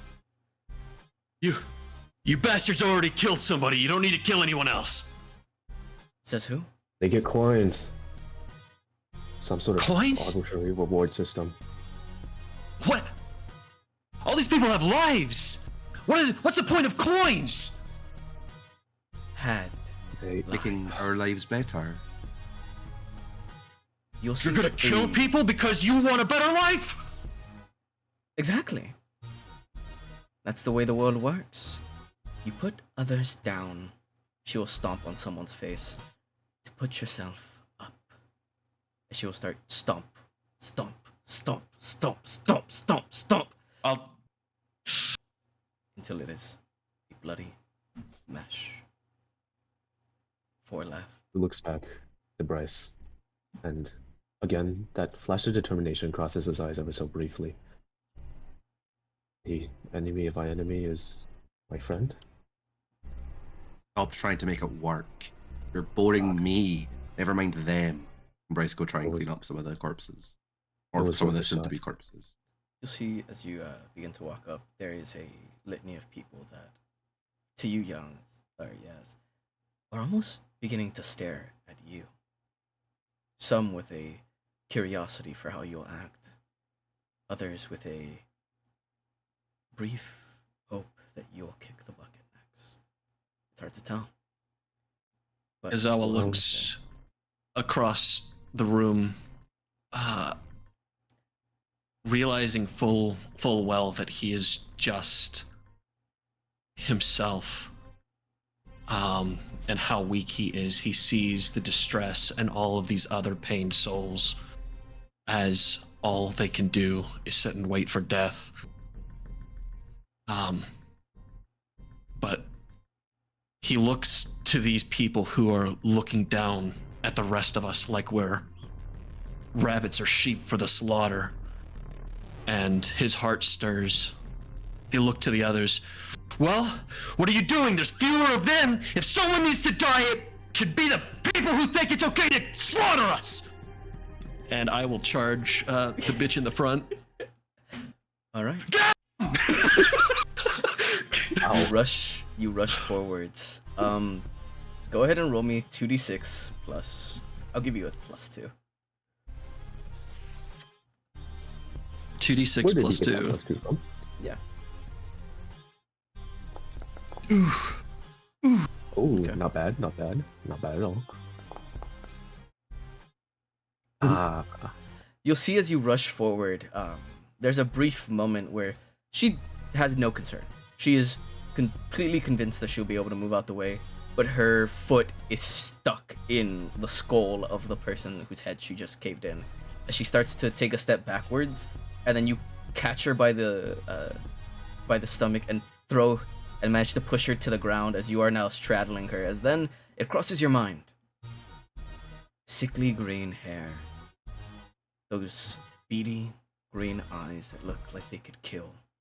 A poisonous woman. You remember. One of the 2 survivors of this cart. Maven Cross.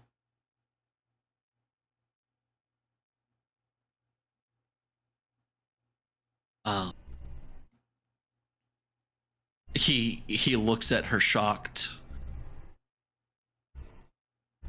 but there's not a lot of time to panic. I'll go for her knife. All right. Roll again. Any of us help out? Yeah, you can try to help. They're still grappling on the floor, right? Yeah. She is actively like trying to pull the knife. One arm to push him, the other arm to use the knife to swing as that is what she's currently doing. Correct. 2d6 Right. roll, by the way. And Bryce go for a stab on her. Make the same roll. 2d6 plus no, just 2d6. Oh man. That's very fair.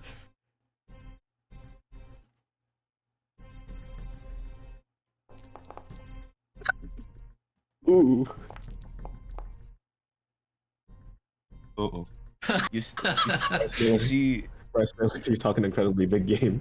you see as you pull up the weapon of choice, or you'll start to wrestle with her on the knife. It begins to slide between each of you, a loose kind of a tug of war between what to do. As she in a deft movement, like with her knee juts it out, slamming into behind you as you're thrown forward slightly. As she will use your body almost as cover, as the pole effectively comes rocketing down and almost stabs into her, as she is still on the floor, but not fully with you on her. It's more like she is halfway down your torso. As you may try again. As you'll see the people around you begin, some of them try to move over to help you, some of them move over to start killing the people that are already on the ground. There's so much disarray that it's hard to tell what's going on fully around you, but the only thing that you're able to focus on is, well, the woman chosen by the story itself.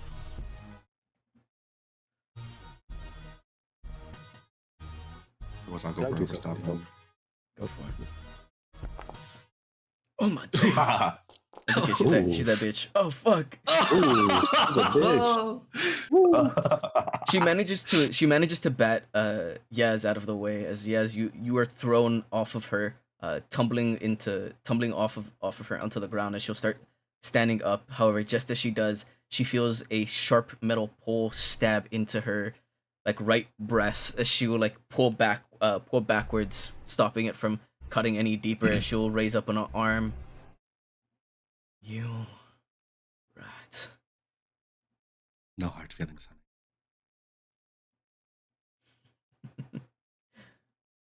Of course. Now, She will when change her Dew was perspective looking... from him to you. Oh, goody. Oh, excellent. Now, when Dew was looking at his character sheet earlier, or his status screen rather, he came across something a little bit interesting. Oh, Something fuck. that- I'm so dead. Oh, no, Bryce Miller. Okay, yeah, no, go ahead. Am I like on the floor to where like I you're can't recovering, so participate in you this can't one? do anything Okay. in this roll, yeah. Okay, cool. Can I use my 1 charge of Blood Maledict on the poison lady on the ground? You don't know how to activate it currently. Dang You it. could Okay, try. then Like then that, I'll Bro, just that get could a be kick like in the face. I would that have could- shattered so many times already. No, you that have could no like idea. that could like just flavored gonna wise kick be her in what the you face. try here. I'm gonna go over there and kick her in the face. All right, you try to move over to like kick her. You'll see that she's a very deft combatant. Even with the potential 3 individuals around her, she manages to like with one leg kick at you, and you just fucking crumple like a sheet of paper. Oh man. This is what happens when you describe yourself as a sheet of paper. It is what it is. I as- did do that. As Bryce. Ooh. Oh, fuck. Oh, fuck. Oh, Bryce Miller. As Bryce, you'll feel like a strong hand on your shoulders. You feel the knife about to come down, plunging into your side, before you the hand pulls you backwards as you see the knife carves into his chest as he immediately falls backwards.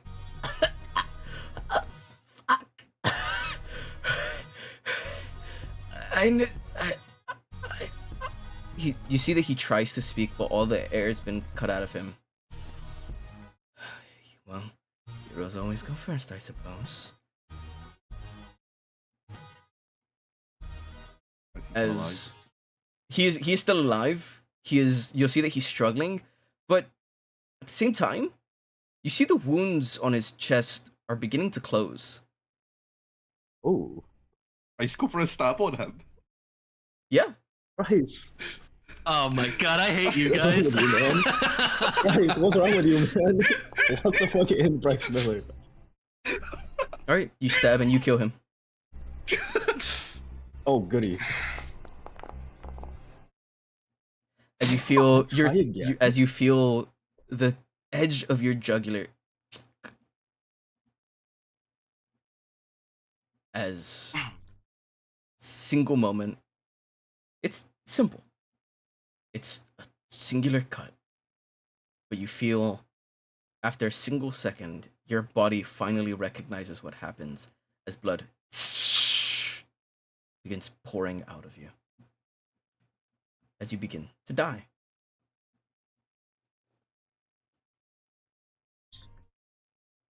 Right. You Bryce, said Can you obviously- kill Bryce?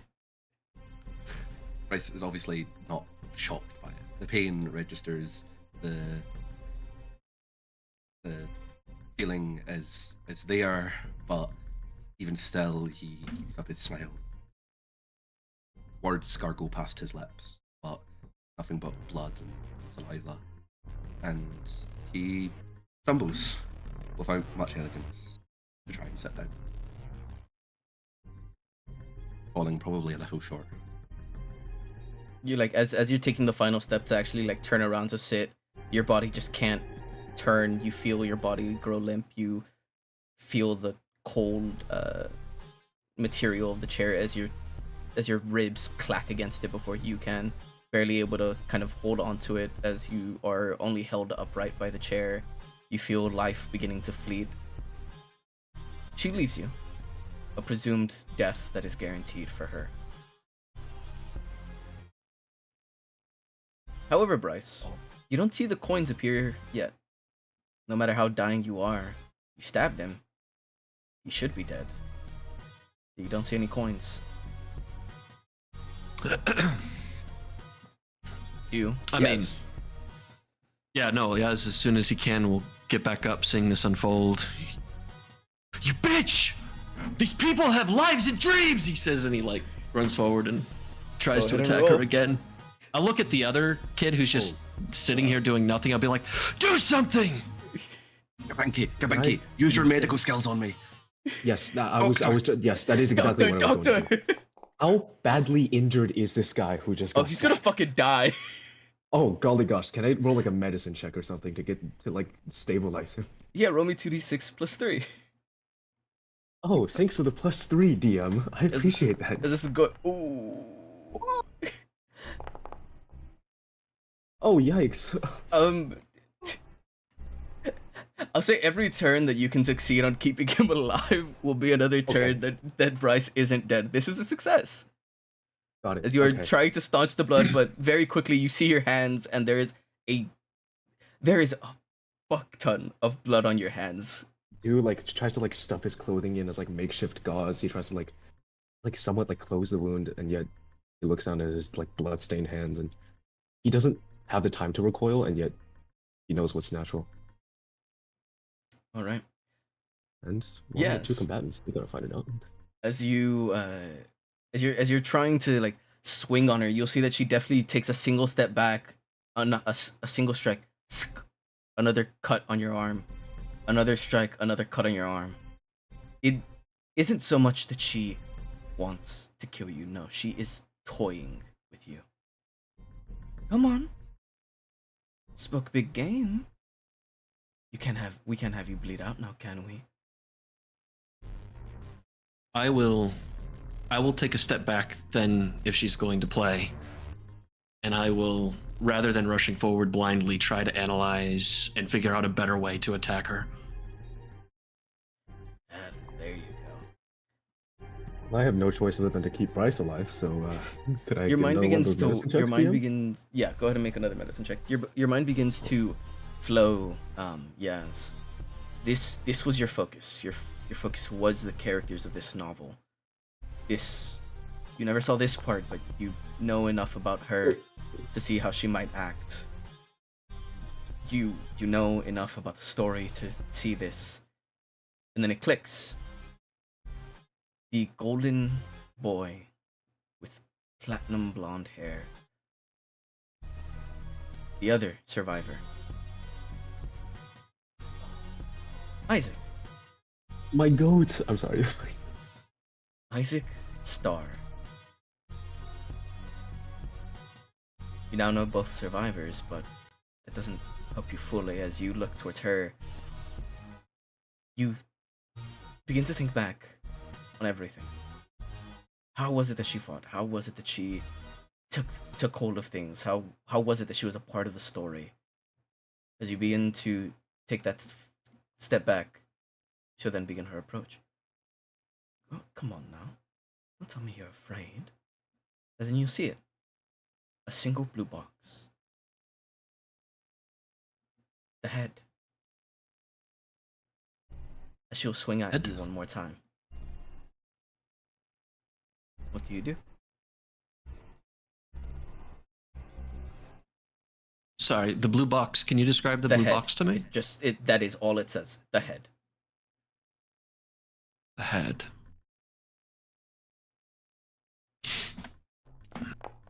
Okay. What do you do? Jesus. She's swinging at you.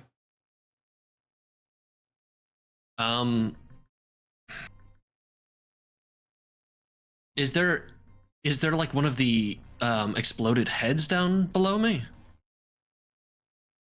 Like the skull? That is From all the it guy says. that died earlier? In terms of like things around you, nope. There's bodies around you, nothing else. You got 30 seconds to make a choice.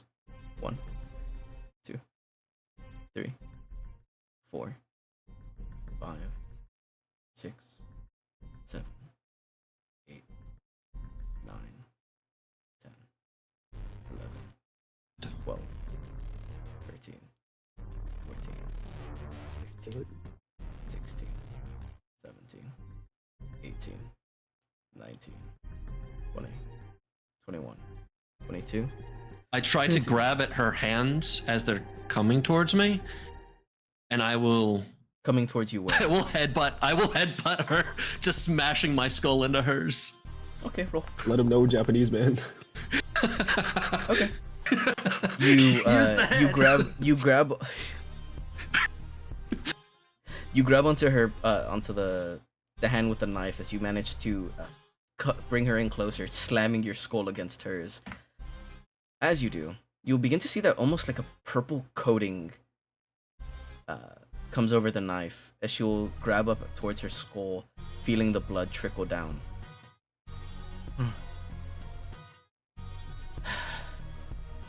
Maybe this will earn me some more coins. As she grabs at her head, I'm going to try to use her disorientation to like take that knife from her again. Okay.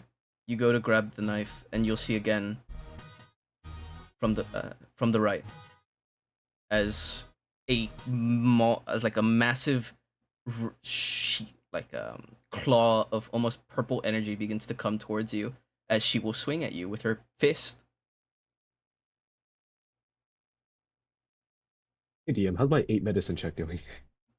He's barely alive. You can actually roll another okay. one because that was one turn. So roll Oh. another one. Oh brother, oh boy. I hope you're enjoying me playing with your life, Bryce. That's exciting. Oh. That is a failure. You have, if you roll another failure, Bryce is dead. So does this work like death saves, or do I only get 2? You only get 2. You don't get 3 chances. Every time that Dang you it. basically Bryce is dead the second that you stop giving him medical attention. So Okay. whenever Japanese you fail, man, you that have to let him that know it- as soon as possible.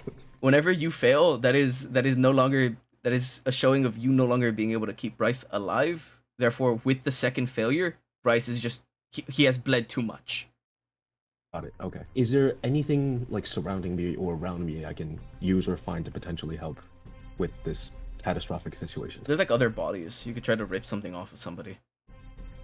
I would like to start like with one hand trying to keep Bryce from bleeding out, and with my other hand I would like to start like trying to rip like clothing or like loose pieces of like just like general things that can be malleable and bent to make makeshift like medical supplies.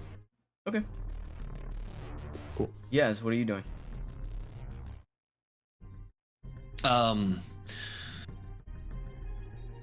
When you were explaining that she was swinging at me with purple energy, Yeah. was that like her hand actual physically, or was her it like fist is like her physical fist is coated in a purple energy? Yes. Okay. How did I do with struggling her knife away from her? Did she relent it, or She let go of it to make you look over there. got it? My goal is just the knife, so if I have it, I'm going to try to step back and get away from her as she Where are attacks you with this. Can I ask, with the way her body's moving, does it look more like a lunge or like a swing? It's hard to tell. The only hint that you have for anything is just that you got another blue screen that said the right. The blue screen said right. Yeah. Okay. I will. Can I move diagonally here? Yeah. I'll move up to my right. I guess it works. She swings outwards, and just dumb luck. You manage to immediately dodge out of the way. More agile than I figured. She'll move towards you again. You'll see the legs. And she'll swing. Holy shit. Which leg is it? Her left or her right that's swinging towards me? It will say the right leg. Right leg. Okay. I'm going to try to dive over her right leg. All right. Just go ahead and roll me 2d6 plus 2. Okay. Oh fuck! It sucks. Okay. The clock continues to tick down, and for a solid like minute and a half, almost 2 minutes, she was just unable to hit you. as you keep on seeing these screens prompt again and again, as after a while, there's a singular point where she's about to swing at you, and you see no prompt, no nothing, no sign of aid. Before then, you see just. Before then, you'll hear behind, well, not behind, but you'll hear like a very loud think as she will grab upwards towards her head and go, "Motherfucker!" As you'll see glass shatters as the lady has like come over here and like threw like the old like a bottle that she had in her like little sack towards her, just at her head. That's my cue to lunge with that blade I took off of her. I'm gonna try to hit something vital. You lunge upwards and you little. She falls to the ground. Blade presumably still stuck in her, as she will very quickly lose all strength in her body. Iaz is just standing there panting, and he'll look over to his friend and he'll say, You have to kill something. I don't. Listen. What? You nothing for me. I was talking to the lady that saved my life. No, I know. I just wanted to. He stands up and he goes, "You have to kill something." Dude goes, dude turns around like tears in his eyes. Oh my gosh, I'm so sorry. She like looks around like panicked. You'll see that like there's people fighting around her. She's scared. She does not move a muscle.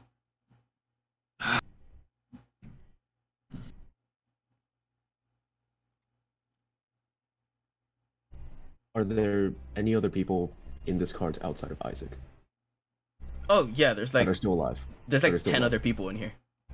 Can I make an insight check on something? Sure. The guy whose head exploded when he imitated me and he did the thing.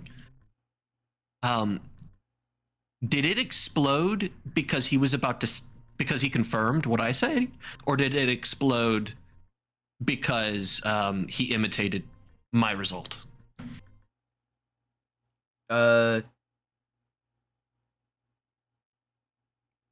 Only thing you know, exploded because he did the same thing you did. Damn. Whether that's because he also tried cheating it or otherwise, you're not too sure. But you're trying to do. God. Oh right. Speaking of which, my bad. Go ahead and roll your medicine again. God, I was hoping you'd forget about that. Okay. I hope the blood splatter would remind you. No. Can't do this to yourself, Rice Powers. Okay, Oh, thank fuck. God. Thank God. More blood. Just blah. Oh God, no, I rolled so high and he's still bleeding out. What about the Yeah. clothes that tore off? What about the clothes He had his jugular I don't get slit. anything, Of man. course he's still bleeding. The clothes ain't doing nothing, man. Oh, fuck, man. Is there like a bug? Can I make like a perception check to see if there's like a bug or an insect somewhere?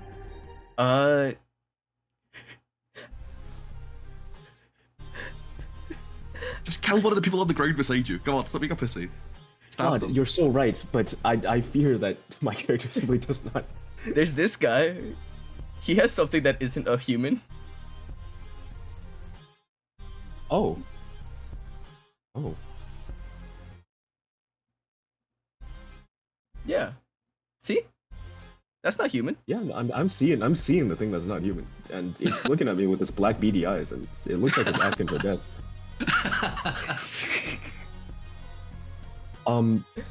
For now, I'm still gonna concentrate on keeping Bryce alive because I assume that if I take my hands off him, he will just die.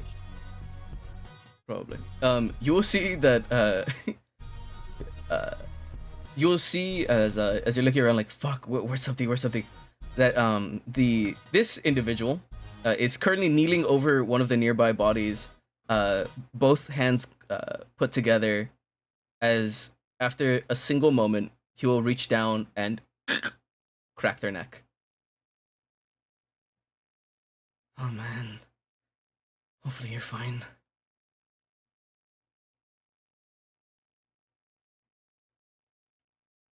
Izawa will wince at that, looking at him. A minute left. Damn it.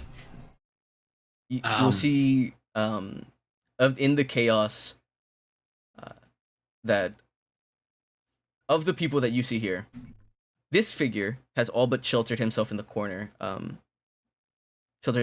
He is actively making sure that nobody can get to him. She is now currently on the ground being stomped on as she was moving, didn't do anything. Oh, shit. So one of the other people has moved over and sees her as nothing more than just an easy way out. She is dead now. You can count her towards you. You gain another 10 points. I am going to charge and body slam the guy that's about to go for my friend. That's easy. You have a knife. You can just stab him. All right.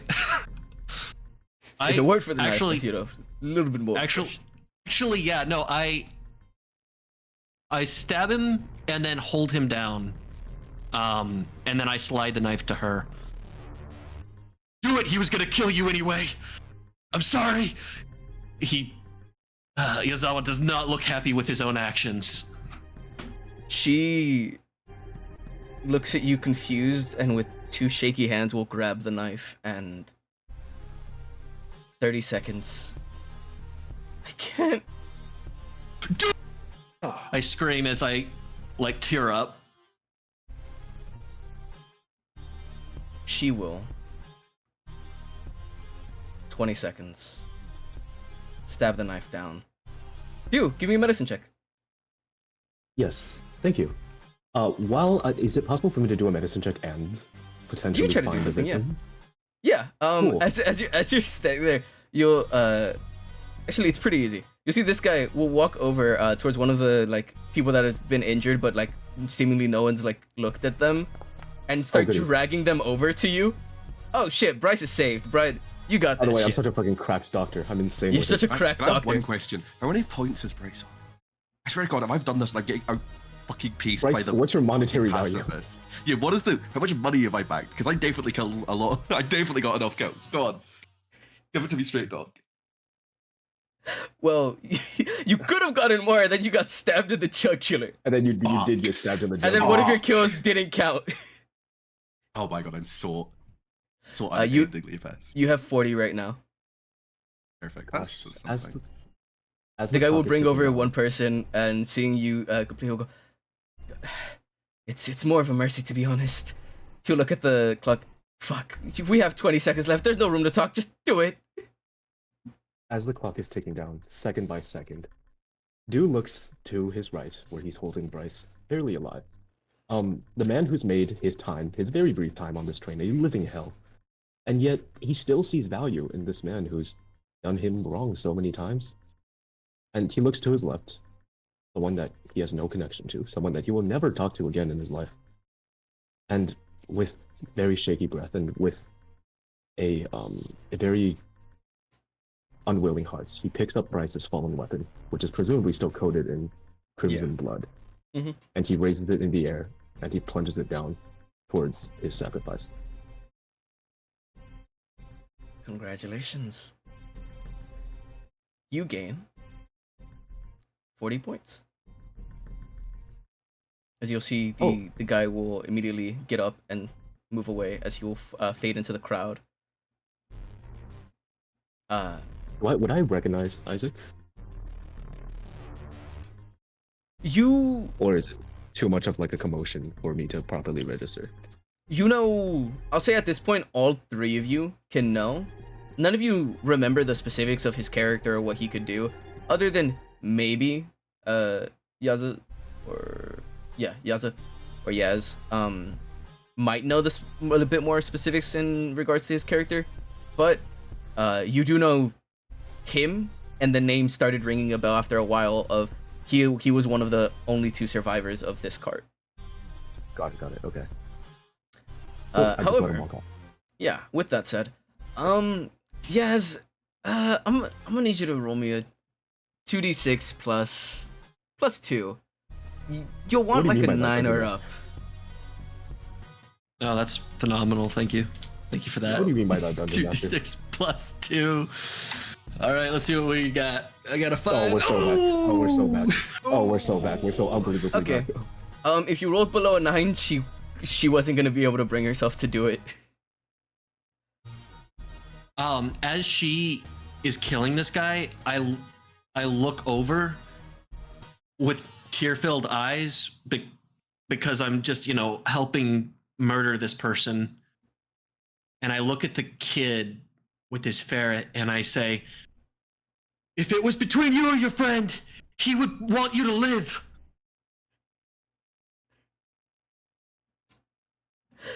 Make another roll. His pet ferret? Really? Yeah. Oh, man. If you don't know, there's a character in ORV, a beast tamer, who is scarred beyond belief. As her mother leaves her with her dog, and out of fear, she crushes the dog's neck. Oh. You'll see that the ferret will kind of like he is holding the ferret to his chest from having been stomped on, hit by other people, but not coming out of the ball. He'll slowly come out of the ball, looking down. You see he bites his lip, blood begins to pour down, tears well up in his eyes. All of you will see a blue screen.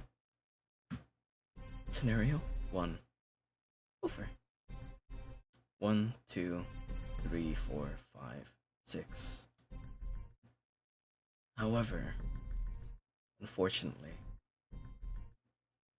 there's simply too many. There's 6 of you. There's 2 more, no names. That brings us to 8. I will roll at random and see who dies. 1. Or, let's go ahead and put this in. 1, 2, 3, 4, 5, 6, 7, and 8 are the 2 other characters. Let us see. Okay. None of you. Ooh. You'll see as the Dokubi reappears.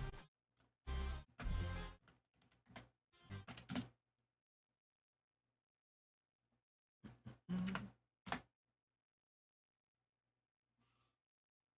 we go. You will see as the Dokubi reappears within the area. All of you are given a bit of a, pleasantry, so to say. It looks around you and goes, my, well done, all of you. This was honestly more than I expected. But, all that aside, it is truly a pleasure to have been your, observer for today. All that said, well, let's get along, as you will see that he slaps his palms together again, and then the train will begin to rumble to life as it'll start setting off. Now then, for my favorite part of this all. It seems all of you have managed to bring me in some good revenue, some new faces. As such, it looks as though some of you have been offered a grace, a little bit of aid. As such, you all see a box appears before you. A list of names for some of you, and for others, maybe only 1 or 2. Now then, by all means, feel free. They've offered to give you their aid after all. Pick from the lot. Or don't. I don't really care.